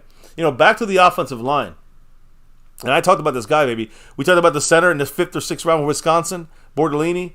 I like this guy, Jackson Powers Johnson. I've been talking a lot about this. This is one name that keeps coming up. Yes. And he's a guard. He's a right guard. But he's also a center from Oregon. 6'3", 320 pounds, guys. This is a guy to watch. I've talked about him before. Watch for him in all the bowls, all right? He's a guy I think is going to be a top lineman pick. Also, the best Shrine Bowl offensive lineman right now.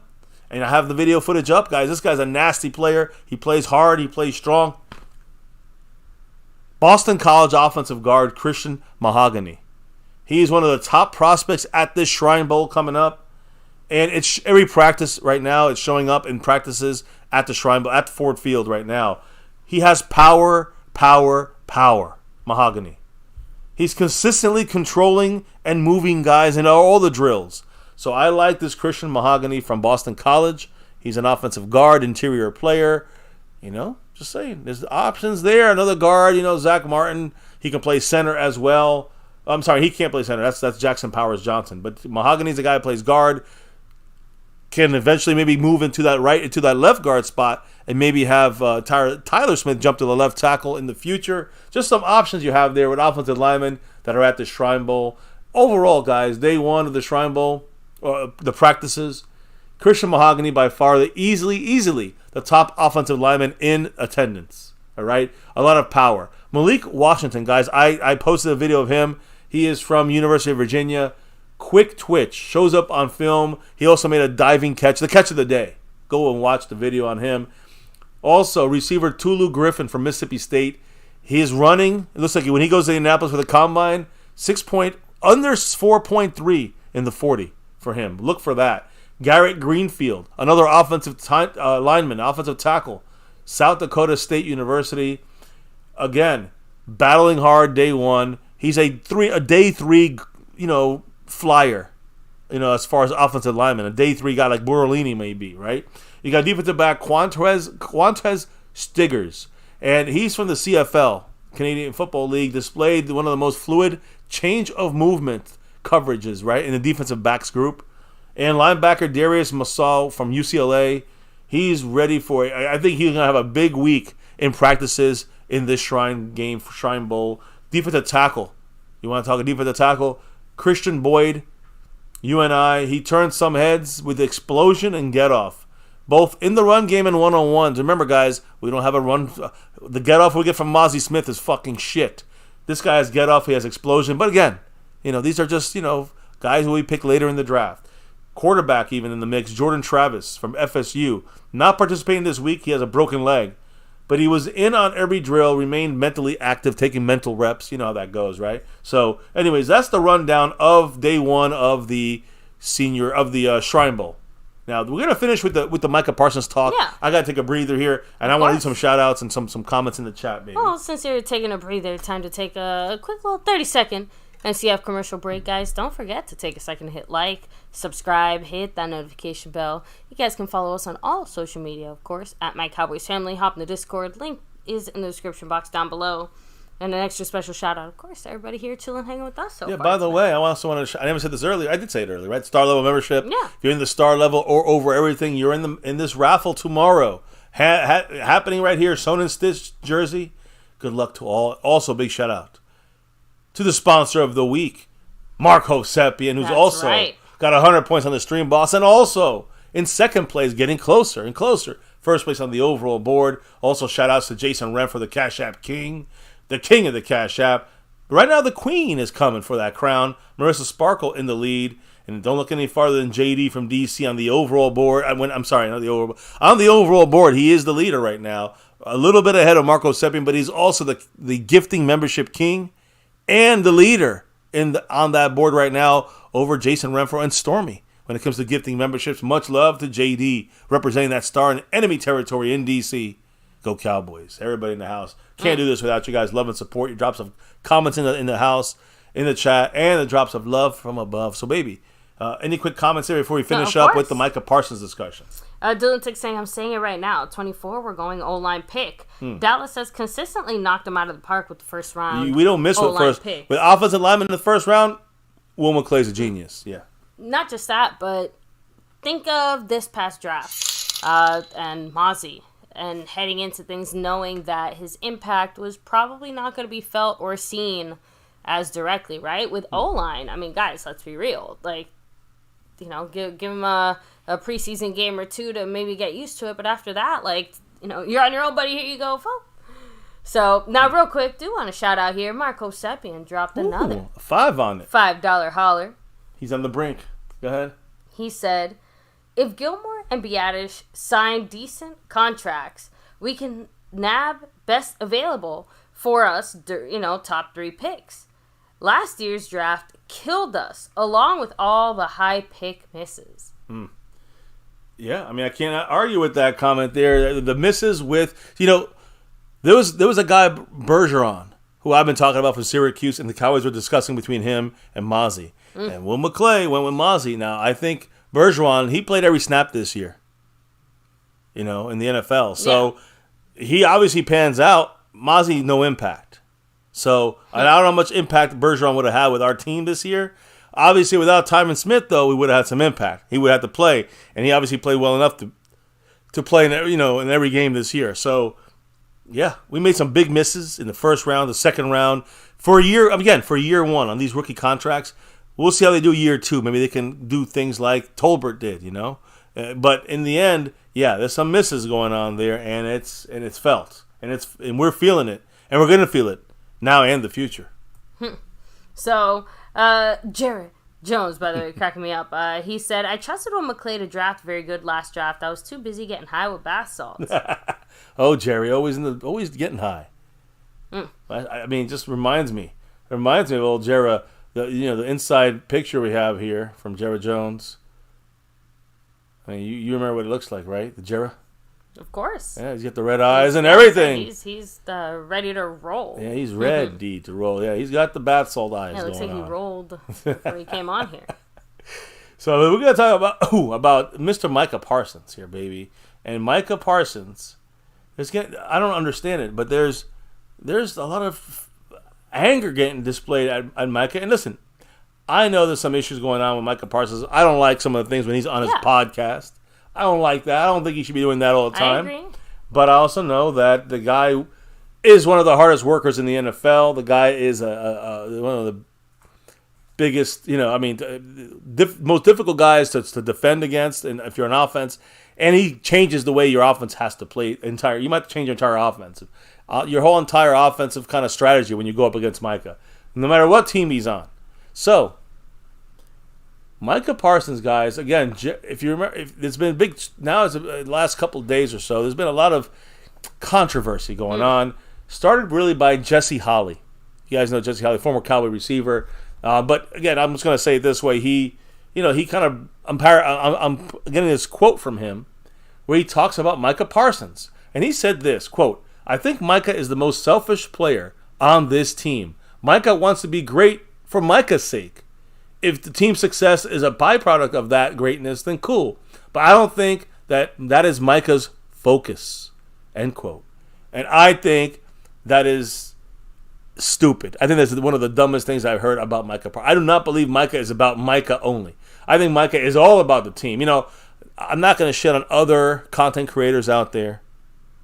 There's a lot of them out there, though, talking shit and kind of going with this narrative. Whether you agree or disagree, I think we should look at all sides of this. Some people out there are saying, is Law Nation, the great Law Nation, right? Saying, is MICAH Parsons possibly the most selfish player on the Cowboys team? Kind of going there and making the point with Jesse Holley on things. And then Okoye Media, who's done a lot of great footage there, he also put out there, there's a quote from Okoye. The question that no one wants to answer is, does MICAH Parsons possess the leadership capabilities and dedication to live up to his true potential? And he says, Okoye says that that MICAH's getting worse every year. His stats have declined since his rookie year. He's played less at edge than he's played less snaps at edge and did way more. By playing less edge, like in his first year, 89 tackles, 13 sacks. Then last year, 65 tackles, 13 and a half sacks. And this past year, 64 tackles and 14 sacks. And he quotes, there's a quote from Okoye, the film's not lying, he's underachieving due to lack of guidance, end quote. Now, I hear a lot of blaming and then misblaming, and then it's guidance, so it's the coaching, but it's also the player. They're not living up to potential. Are they selfish? Listen, guys, I'm not going to jump into this. I don't have to jump into this. I'm going to leave it like this. I'm going to kind of mentally put it this way. MICAH Parsons, to me, not only wants to be great, but more importantly, he works to be great. I don't want to even listen to myself, like opinionists like myself and YouTubers that never attended, know these players behind the scenes, right? Some of these guys, I don't know who, I'm not going to say names, some of these guys have never attended games. We know this firsthand. We spoke to some of these people, and they said they haven't attended games. Yeah. They don't speak to players or coaches every day about these things. So I don't know if I trust just viewpoints and some quick game film you throw together. And, I look at this here, people create narratives about MICAH Parsons because they're desperate for, I guess, to be in the know, to be kind of, creating content, whatever it may be. But to me, MICAH is a game-altering superstar, disrupting the entire offense, and he does it selflessly. He does it every game consistently, and he gets double, triple teamed, held, the whole thing, guys. The rest of the defense should step up and take advantage of their opportunities. That is the way I see it. I am not siding with a lot of my family members out there in the content creating world when it comes to the MICAH Parsons situation. I think MICAH is a dominant player for himself to be the best he can be, for the team to be better. Because he wants to be better for the team to be better, not for the stats. I think people are doing this without knowing MICAH Parsons, and I don't know him either. And we'll talk more about this, but, I'll just leave it in the hands of his mother, MICAH Parsons' mother. Because Terrence Parsons retweeted something that his mother, Sharice Parsons, said. And he said, quote, "My mom's got to come and say something. That's how you know y'all dead wrong. Couldn't have said it better myself," with a zipped up emoji. Mm-hmm. Again, this is referring to Jesse Holley and the other Cowboy content creators on there that think MICAH is not getting the most of his potential among coaches, not a leader, maybe not leadership material, maybe too selfish. I disagree with that. But what did Terrence Parsons post about MICAH and Terrence's mom, Sharice Parsons? What did she say? Baby? She said, Law Nation Sports, this take is funny about how someone can assume something about someone they've never talked with. MICAH wants to play defensive edge and linebacker. How often has he said he wanted to be the chess piece? He doesn't know we have the D-line over for dinner, and the chef cooks help build, camaraderie in the defense. They do a D-line dinner every Thursday. How many times have they shown him on the sideline assisting other players, or they were boxing in the gym together? A lot. He even recruited other D-line players to train with him during this season to help them improve as a unit. He watched film, and do people realize as players they have to be at practice and meetings for 10-plus hour days most days? The only day they have off is Tuesday. He doesn't see the sacrifices, treatments, and therapy that he does when he gets off of work to try and keep his body up. Keep his body healthy and regroup from getting banged up. How many times did he got hurt and went back out to play? He could have stayed out. He went back in to try to get a win for his team. MICAH doesn't like losing. He's angry after a loss. He's angry when he feels he could have played or done better. That's not a selfish player. Yes, he wants to be the best at what he does, make it to the Hall of Fame, or win the Defensive Player of the Year award. Is it a crime to want to achieve great things in life? You want someone on your team who wants to go win a Super Bowl.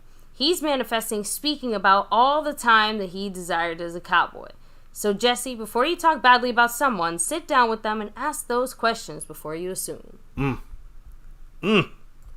So I think Mama Parsons had a few things to say. Mama Parsons just set shit straight. And I want to know what the chat thinks about this. Okay. But I'm going to finish my thought here, and I want to know what you think too, baby. But as someone who's likely to have a top 2 finish, obviously, Defensive Player of the Year, right? Playing predominantly on the line of scrimmage is not for the best. Again, he's probably the best edge in the league, or second best, if depending on your opinion on Myles Garrett.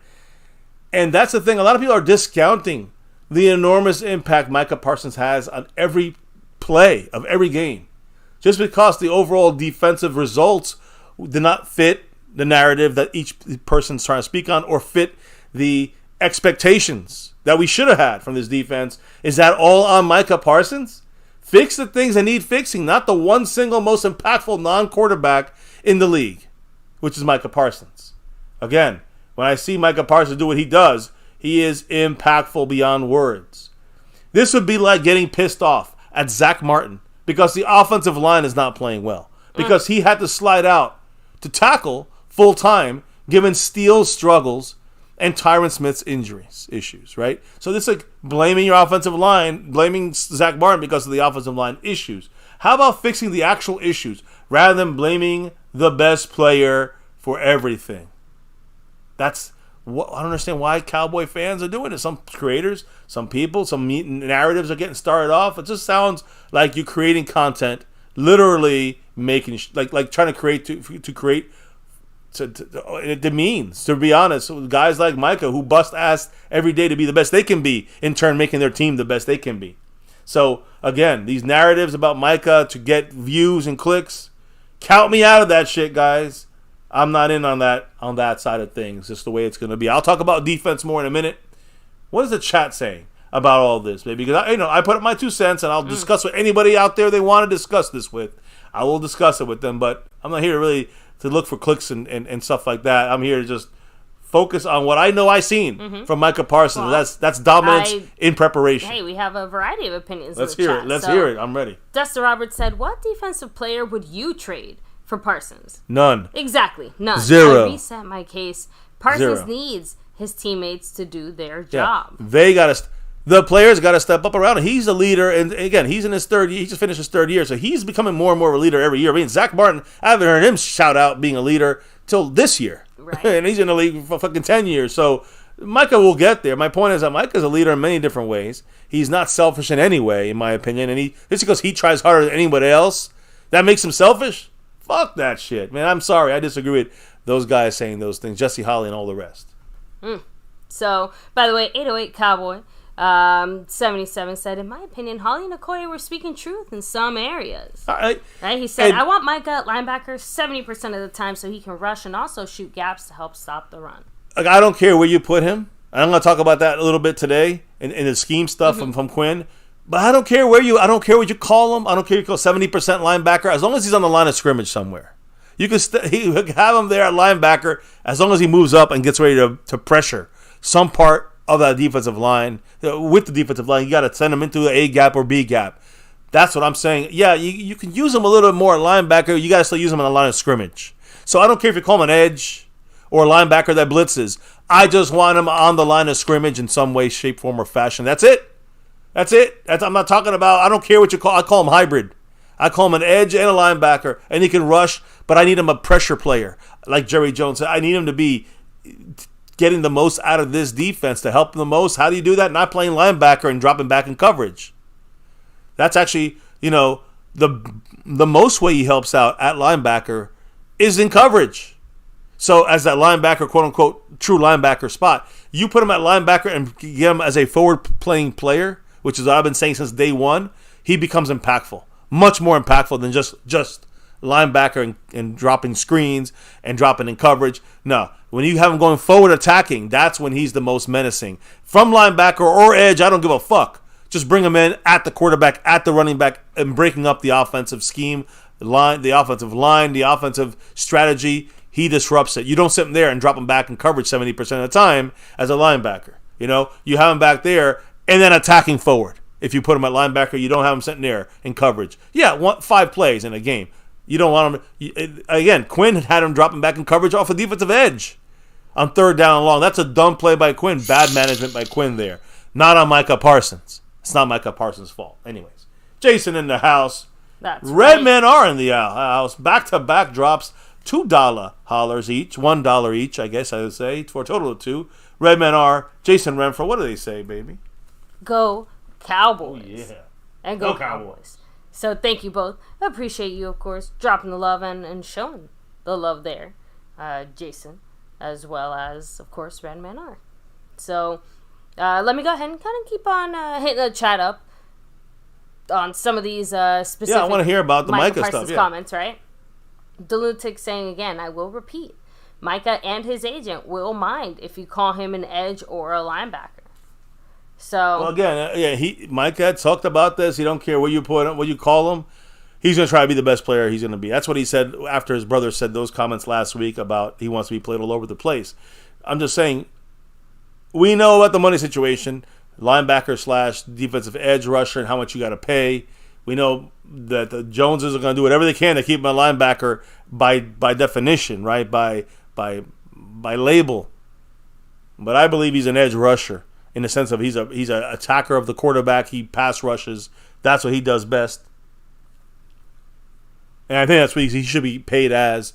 Again, I don't care if he's playing linebacker and blitzing, playing linebacker and then goes up to the line of scrimmage and jumps around before the snap, pre-snap. That's fine. That's an offensive. That to me, that's a defensive lineman at that point, even though you're calling him a linebacker. So yeah. So, by the way, Pioneer is saying MICAH disappeared like Jose Altuve when he doesn't know the pitch in advance. So I think part of the thing is too. MICAH is in like a very weird, tricky position, right? Because on one hand, yes, he obviously is going to do what the coaches tell him to do or whatever. On the other hand, you guys are all saying it, MICAH kind of needs some flashy stats if he wants to continue to hang in the types of circles that he wants to be in. And I think it's fair to ask, hey, are we actually using MICAH Parsons the best way possible? I have to imagine with the rest of the upcoming possible other tweaks, that we might find better ways of using him overall. I think it has to do with when you see the referees start to call more flags on these holds, guess what's going to happen? Offensive linemen not going to be able to hold anymore. Yeah. Not going to be able to do these penalties as much. And what's going to happen? MICAH's going to be able to get to the quarterback more often. And hey, listen, if he continues this trajectory, I believe he will get 20 sacks a year. If these fucking penalties are called, offensive linemen got to kind of get a little less handsy, and MICAH kills you. That's what I'm thinking. That's what I think. And again, if teams got to throw the ball fast to get the ball out, you're changing their entire game plan. And that's a special part of MICAH Parsons. You can't deny. And to me, you got to keep him always flowing all around that line of scrimmage. I don't care what you call him, linebacker or edge, line of scrimmage player. That's what I want to call MICAH Parsons. Jason Renfro dropping $1 holler. Doc, all these knockdowns, chipping away, marked down to 98 points. What did Jason say, baby? He said, "Go Cowboys." Oh, hell yeah. Ooh, thank you so much, Jason. Now I and appreciate forever. you. Yes. Much love, Jason. And let me continue here, baby, I guess. Of course, finishing this up here when it comes to the defense situation. And here's the thing. So first and foremost, DaRon Bland, for example. Today he was named by PFF and their analytic department there. He was named the Cowboys' most improved player in 2023. So in 2022, his grade, PFF grade, was 71.9. This past year, 90.4. That's elite.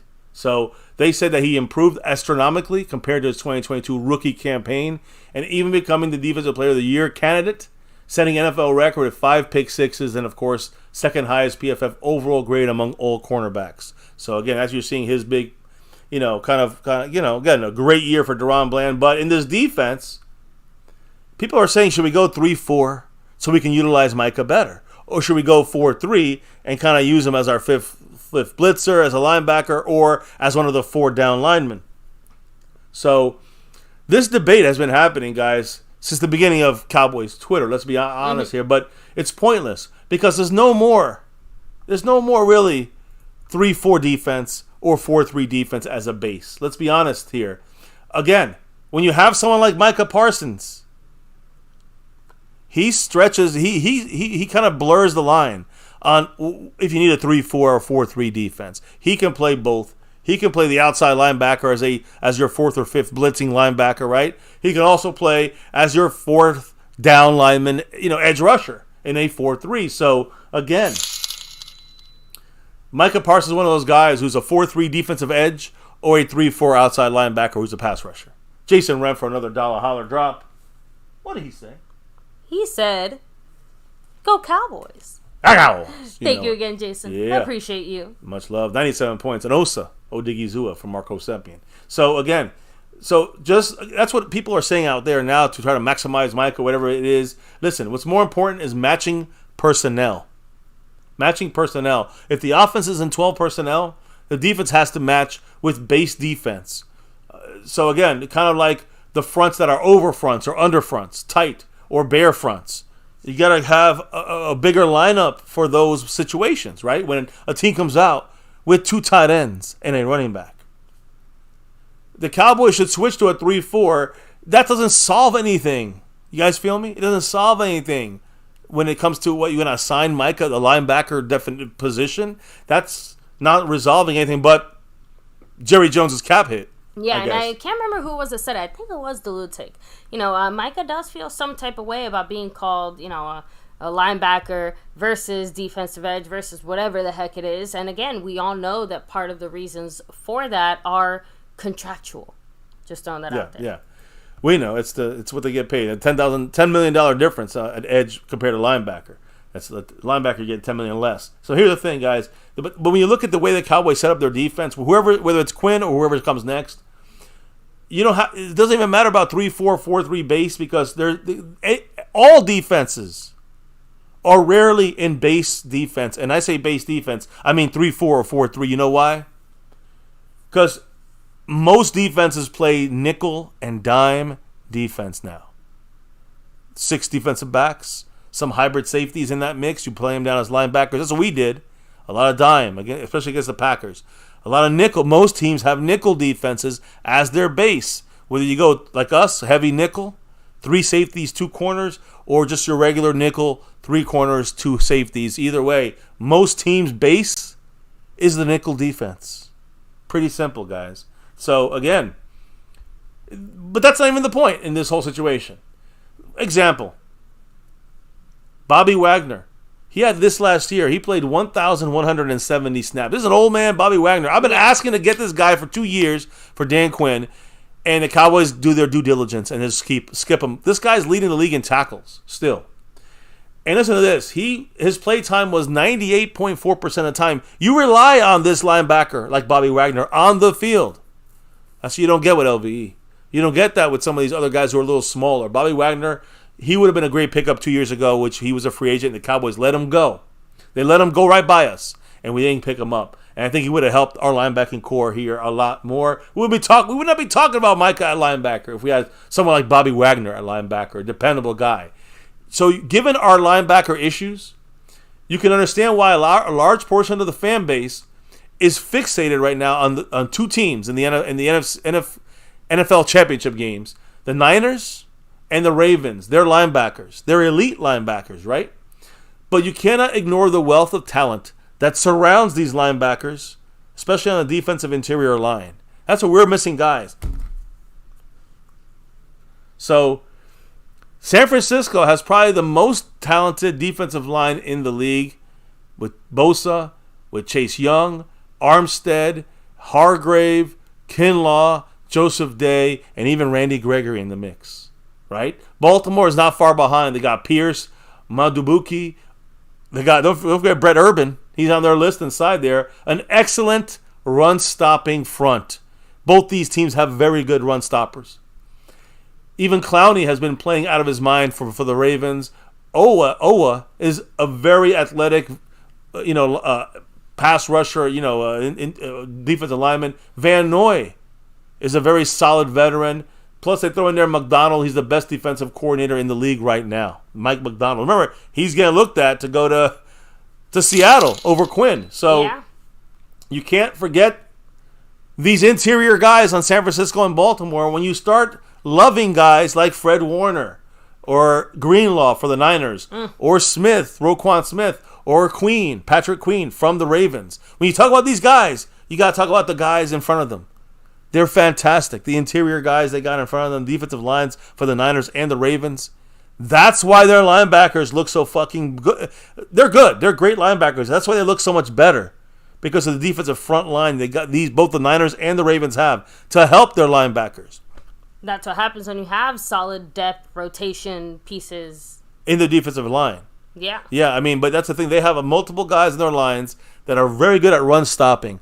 And they're taking up gaps like Hankins. And like you said, that consistency comes from the fact that, it's not just their starters that are able to hold it down, right? For the most part. But their starters are the guys that really hold it down when you need a bigger front.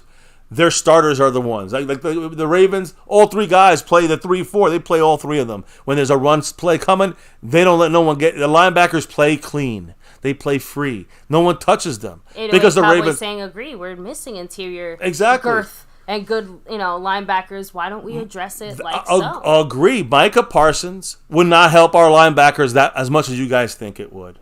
Playing the linebacker role. Not on his own and not without some assistance, which is part of the problem. Our linebacker situation devolved super, super quickly.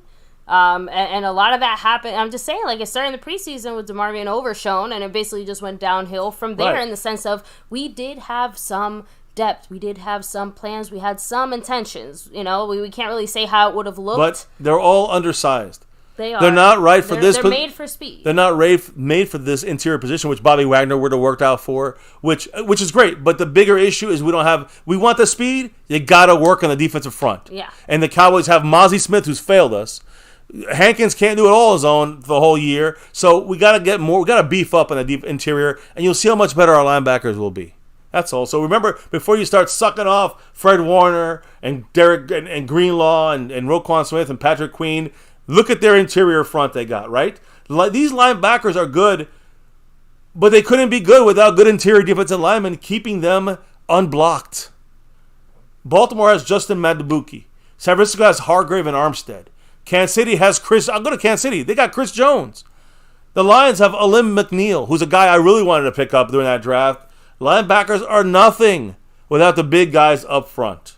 Speaking of the big guys, Mark Hovsepian, our sponsor of the week, he had dropped 5 on it, and it just went through a little while ago. We sorry we had to skip you off on that, but I just wanted to finish my thought process there. What did the man say with that 5 on it? What many do not see is strength of schedule. What made the Ravens so impressive was that they had the 4th hardest, and we had the 30th. Bad teams means big stats. I agree, but also they had a good defense, and their linebackers very good, especially a lot better when you got those guys I mentioned a minute ago with Pierce, when you look at the Madubuki, Urban. They have run stoppers, and they get Patrick Queen and Roquan Smith flying all over the field.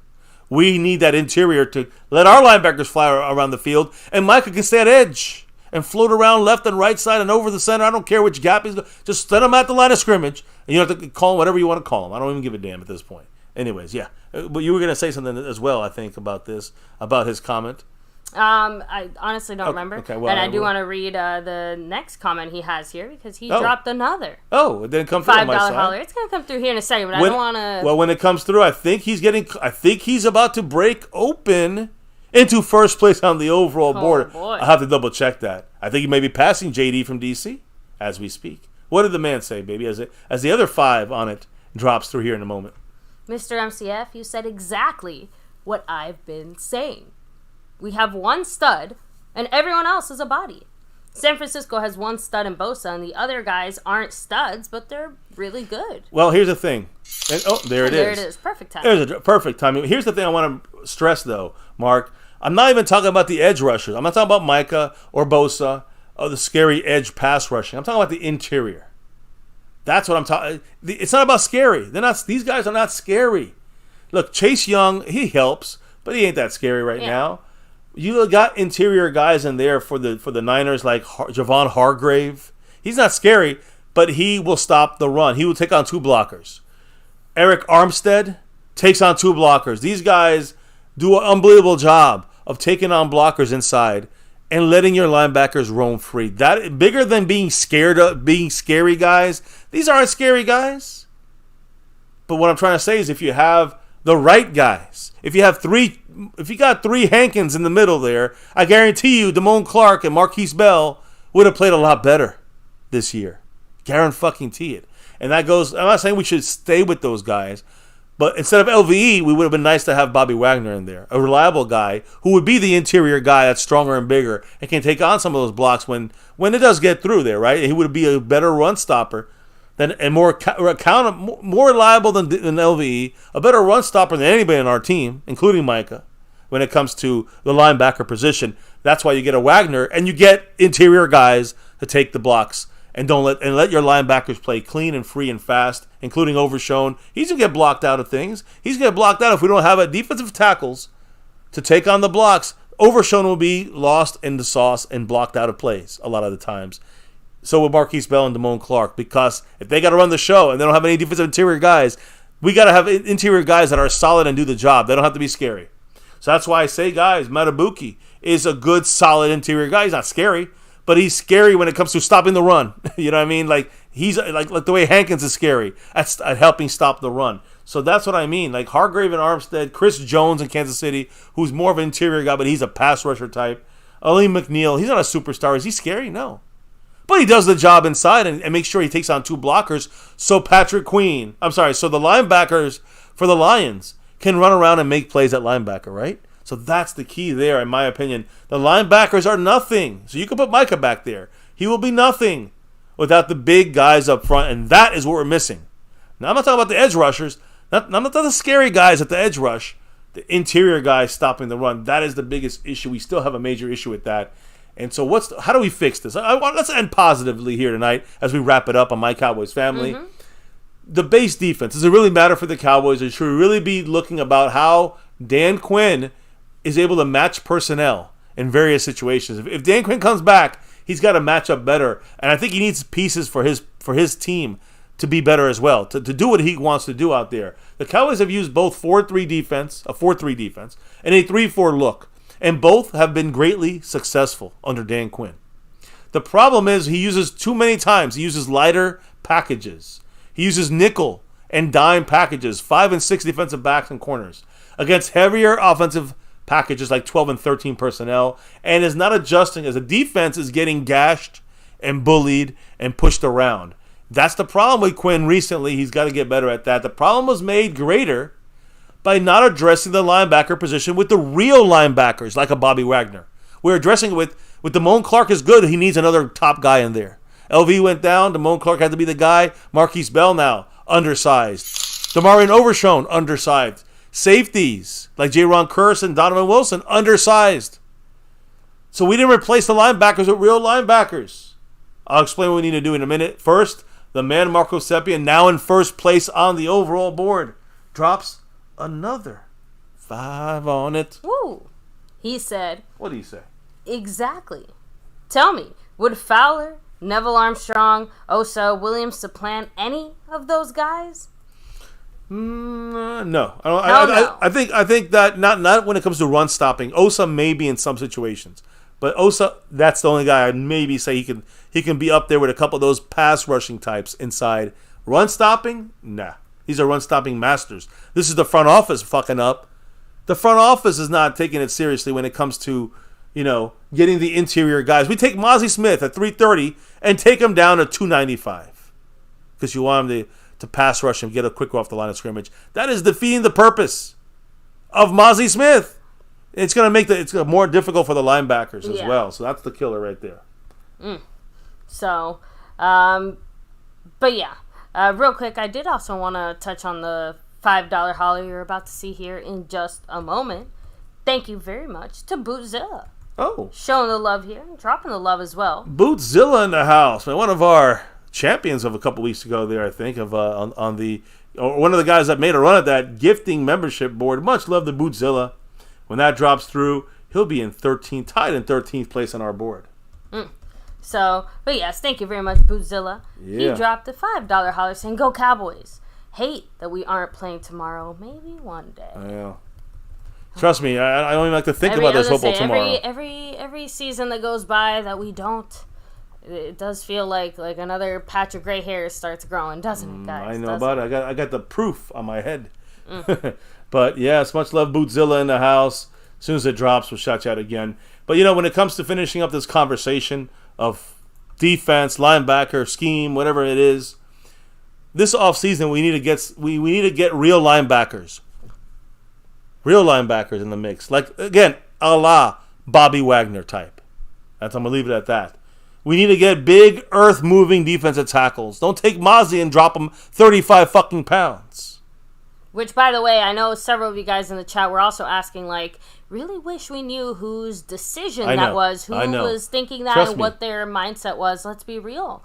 When it comes to something like that, I'm not saying it's all Dan Quinn, right? No, it's not. But if he is, I'm just saying, but if he's the defensive coordinator and he's the guy kind of running the defense, I'm just saying, it is very likely he might have had something maybe to do with it. He might have said that's the only thing he could appease someone like Stephen Jones.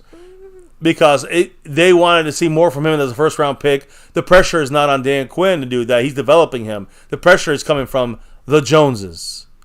Maybe Stephen Jones particularly. Yeah, to produce with those draft picks, exactly. Right? And you pushing this to drop him and wait. Listen, much love, by the way, Bootzilla once again. As that drops, Mark goes to 95 points. But he's first on the overall board. Just jumped JD from DC. That's right. Much love to Bootzilla. Much love to Mark. But let me finish this up here, baby.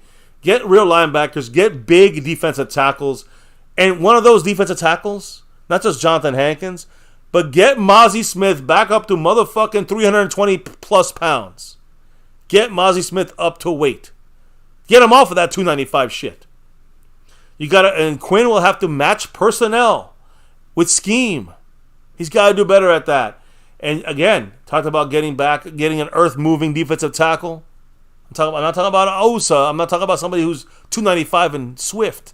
I need somebody who's 320, 330, and it can't be moved. So Jonathan Hankins, Mozzie back up to 320, get a run stuffer as a backup to Hankins. Who was the guy that was out there? Shit, I forgot his name, but he was picked up by someone. He was a free agent. I'm like, pick this guy up. I think it was from Seattle or the Lions. I'm like, pick these guys up. This is a backup to Hankins. This is where the Cowboys fail every year. Every year they keep failing. We finally get Mozzie and then we drop him and wait. I don't understand it. But get real linebackers to play the interior linebacker role, the Bobby Wagner types. Match personnel with scheme. That's on Dan Quinn. And just the rest of it comes down. And you want to get better linebacker. You want to improve everything here. Scheme of Dan Quinn. You want to improve the linebackers. You want to improve the run stop. You want to get more Mozzie. Get him back to 320 plus. Get another run stuffer. Get Hankins back on the team. And now you got three solid run stuffing interior guys. Then we can say, hey, look who the Cowboys have. This guy and this guy stopping the run all the time. Little names, right? Now you got Hankins and you got Joe Blow. These are the guys. If we had Brett Urban here, Brett Urban is the guy used in Baltimore right now. If we had Brett Urban with Hankins, nobody would run on us. And linebackers would look a lot better. You throw in there Bobby Wagner to replace a LVE, you got again, I don't know about now, but I'm just saying you get a Bobby Wagner type to play the LVE role, and you got these two guys in front of him, along with Damone Clark and Marquise Bell and the Overshown next year, we would look 20 times better as a defense and stopping the run, and Dan Quinn's defense in the scheme would look better. We would be talking about Micah getting 20 sacks at the edge if these referees would call the flags and then, things become, the way they should be. And that's how we improve on defense. That's it. Dan Quinn or not, that's the way it's done. Much love to Mark Hovsepian showing everybody how it's done here as he takes over. First place on the overall board has been taken over. And at 97 OSA points on the Stream Boss as our sponsor week trying to go back to back. Like our 90s Cowboys. What did the man say? He said, I think he went down because the other 2 defensive tackles suck.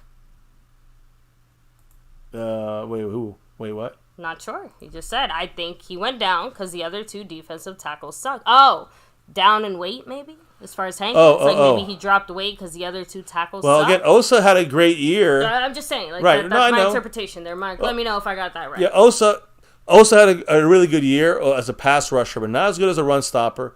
Gallimore did better at run stopping than usual, but still not. He's just a backup. You know what I'm saying? He's not scary in the run stops way. None of these guys are run stoppers. Mozzie was supposed to be that.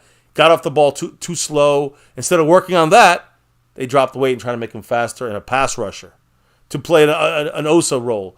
Bad move by the Cowboys. Whoever wanted that, the Joneses, Dan Quinn, whoever.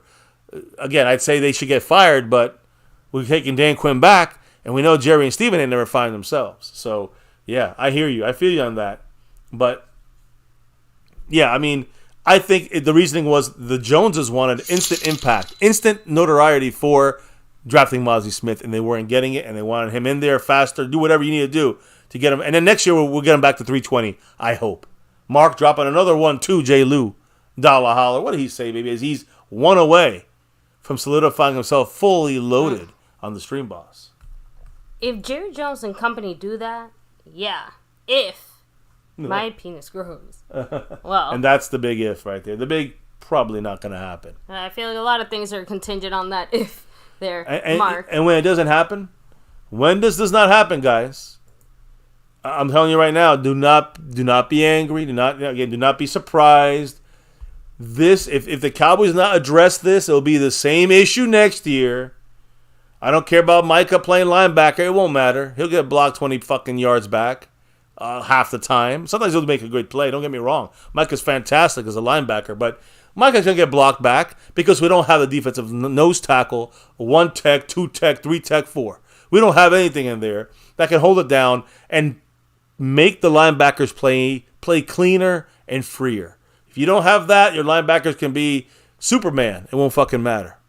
You're going to get blocked. You're going to get overrun not every time, a lot of times, and it's going to make the run defense subpar. Teams are going to be able to just pick you apart defensively, no matter how good your pass rush may be, no matter how good Micah may be as a pass rusher or a linebacker. You don't have that nose tackle. You don't have that interior defensive beef to stop them and let your linebackers play clean. You're always going to have that problem. Always. And the Joneses are heading that fucking clown show. We're heading right down towards it again. But we expect it. We expect it now. What can I say?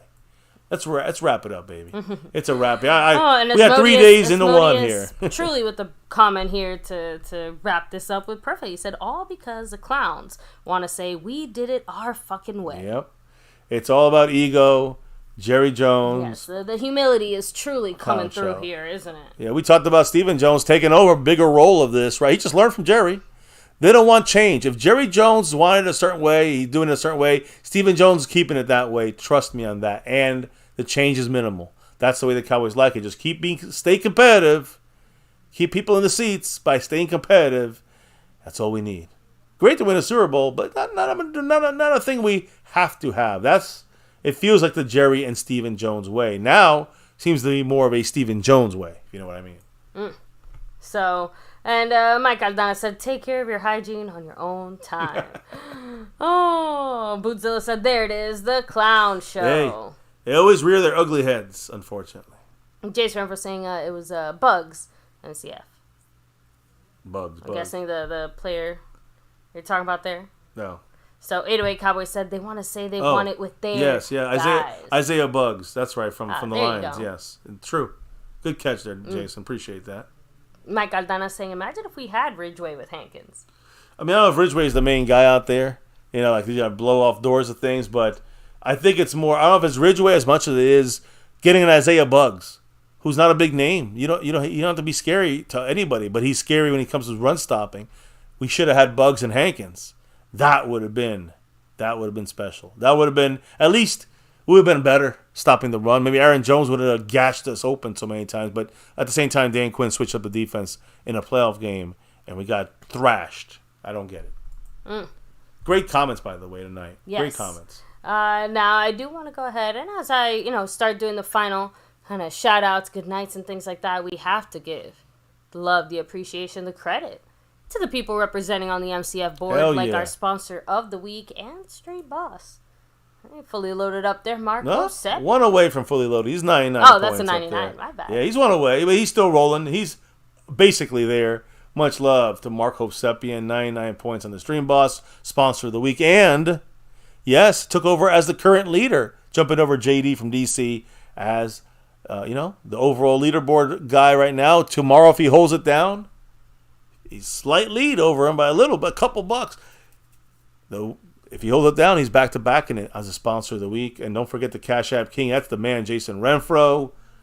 Appreciate him as, all-time record holder there. He's repping that crown this week. But the queen is coming for the crown. Marissa Sparkle, currently in first place on the Cash App board. And, of course, the gifting board, baby. The great JD from DC repping that star in enemy territory. He's our king. He's our champion of the gifting membership side of things, but he's also coming for round 2 back-to-back like our 90s Cowboys because he's in the lead over Stormy and Jason Renfro in first place this week as the gifting leader. So appreciate all you guys, all the way you guys dropped the love on here. And of course tomorrow we'll have our star level over everything level, right? Those 2 levels get a membership raffle. Only one person will win. I think it's 8 people in the mix right now, so we'll see who wins it tomorrow. Tomorrow sometime in the show. Stay tuned. If you're in the star level, over everything level, you will get yourself a jersey. One lucky winner will have a jersey. Can't wait to see who it is. That's the rundown there. The rundown as far as people who dropped the love from above tonight. Stanley Smith, JD from DC. Much love. The gifted memberships there. Stormy as well. We also have Marco Seppian taking over. Calvin Richard, Ganja Man, 24/7 Cowboy, 808 Cowboy, Jason Renfro, and Redman R. Can't do this thing without your guys' love and support. So, baby, why don't you do those final shout-outs now of who's in the house? Of course. We have Lost in Translation Podcast. Take it easy. Have a great night. 808 Cowboy 77. Marco Seppian, a big mahalo and aloha to you as well. Good night. Pioneer, representing in the house. Jason Renfro, much love. Bootzilla. Boots. Shout out to you as well. The Lunatic saying Jared reminds us he would write the biggest check for a Super Bowl win, but how much power and decision making would he give up is None. the real question. Yeah, he said it already. He would never give it up. That's the one thing he won't do. He'll do anything, but he won't do that. So, and I will do anything for love. Anyway, but yeah, let me keep going here. Even you, Lee Side, even you, right? Asmodeus, much love, of course. Marco Seppian, at there, shout you out. But just in case, again, right? We got Thomas Garrett, the superior Garrett. Let me see. 808 Cowboy 77. Jason Renfro, of course. Just kind of going back here. Yeah. Dustin Roberts. Jason said, Jalen Ford, 6'3", 242, is kind of a Wagner type. So we'll take a look at this, right? Bootzilla said Overshown will help. But yeah, we need a lot more help, especially up front to help Overshown. I agree with you, Bootzilla, the Lunatic. Jerry reminds us he would write the biggest check. You said it. Appreciate you guys. Of course, good night, Mr. Marco Seppian, taking the lead right now to the final show of the week, which is tomorrow.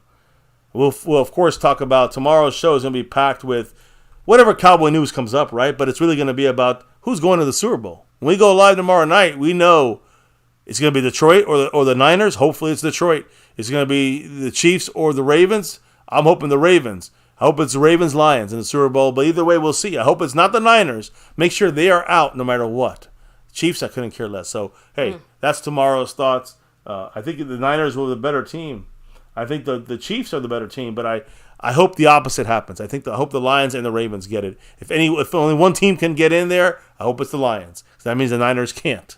Fuck the Niners. And I love to see them, even though they were really good getting to the championship games or getting to the Super Bowls, They ain't winning them yet. Knock on wood, it won't happen again. And keep them at 5. Keep them at bay at 5 on it right there. Much love. Lost in translation, 808 Cowboy. Good night, everybody. And baby, remind everybody why we do this here on My Cowboys Family. Why do we do this each and every night on MCF? It's that navy blue, that silver too, and that star over everything. Win, lose, or draw, good, bad, or ugly, here on this channel, we rep that star over everything. Yes, here on MCF, on my shirt, over the MCF is that star over everything. Here on My Cowboys Family for 6 years, 6.5+ years on YouTube and beyond. Never forget the number one thing here, now, and forever. As always, go Cowboys! Let's get that 6 and beyond, and let's get it sooner than motherfucking later. I'm sick of us waiting. Thank you all for dropping your knowledge in the chat all night long. Pioneer in here, the Lunatic, even Eastside, Jason Renfro, everybody, much love. Have a good night. Thank you for dropping your knowledge all night long in the chat, and of course, truly appreciate you guys that dropped the love from above, gifting the memberships, the drops of love through all the different ways. Can't do this without your guys' love and support on the almost nightly, right? At least in the regular season, you know what we do with this. Almost nightly for the last 6.5 years. So baby, as we clock out and drop out of here for the night, relock and reload for a finale show tomorrow, right? And of course, we'll get down to the final 2 teams in the NFL. We'll talk about that and Cowboys and more. Baby, before we can drop out for the night, let everyone know what we got to do. We got to drop the beat. Oh, yeah. That beat's been dropped. And hopefully, the Niners will get dropped tomorrow. That's all I'm hoping for. That's all I'm watching for. Guys, thank you again for rocking with us, dropping your knowledge in the chat, the discussions, the input, the love. We can't do this without you guys, so thank you again. And as we close out another Cowboys chat, yes, it's a wrap here on MCF for tonight. We had a 3-day special, I guess you can say. Here at My Cowboys Family with the Thursday, Friday, and then the boom Saturday threesome in there, I guess. All 3 in a row, guys. Hopefully we caught up all the info in this 2-hour plus show. Appreciate all you guys here giving your true, input and knowledge of our team. Even if we disagree, we all want to get that 6 and beyond. That's the goal in the end. I know Micah does. Some people don't believe that. I think Micah more than wants that. He wants to be the best, and he wants to make the star on his helmet. Rep the best, that Super Bowl trophy, like us here at MCF. That navy blue, that silver too, that star over everything, guys. Win, lose, or draw, good, bad, or ugly. Here on MCF, we rep that star over everything, so never forget the number one thing here, My Cowboys Family. Much love to everyone in the house. Hit the like, hit subscribe, hit that notification bell. Follow us on Twitter, X, all social media at My Cowboys Family, and we'll see you back here tomorrow for the final stream of the week, crowning some champions. We'll see what happens. And, of course, the star level over everything raffle going down tomorrow right here live. Sunday night, closing it up. Stay safe, everyone. Enjoy the rest of your weekend. Watch the football games and check back in with us right here on My Cowboys Family tomorrow night. Have a good one. Peace. And never, ever forget, Go Cowboys!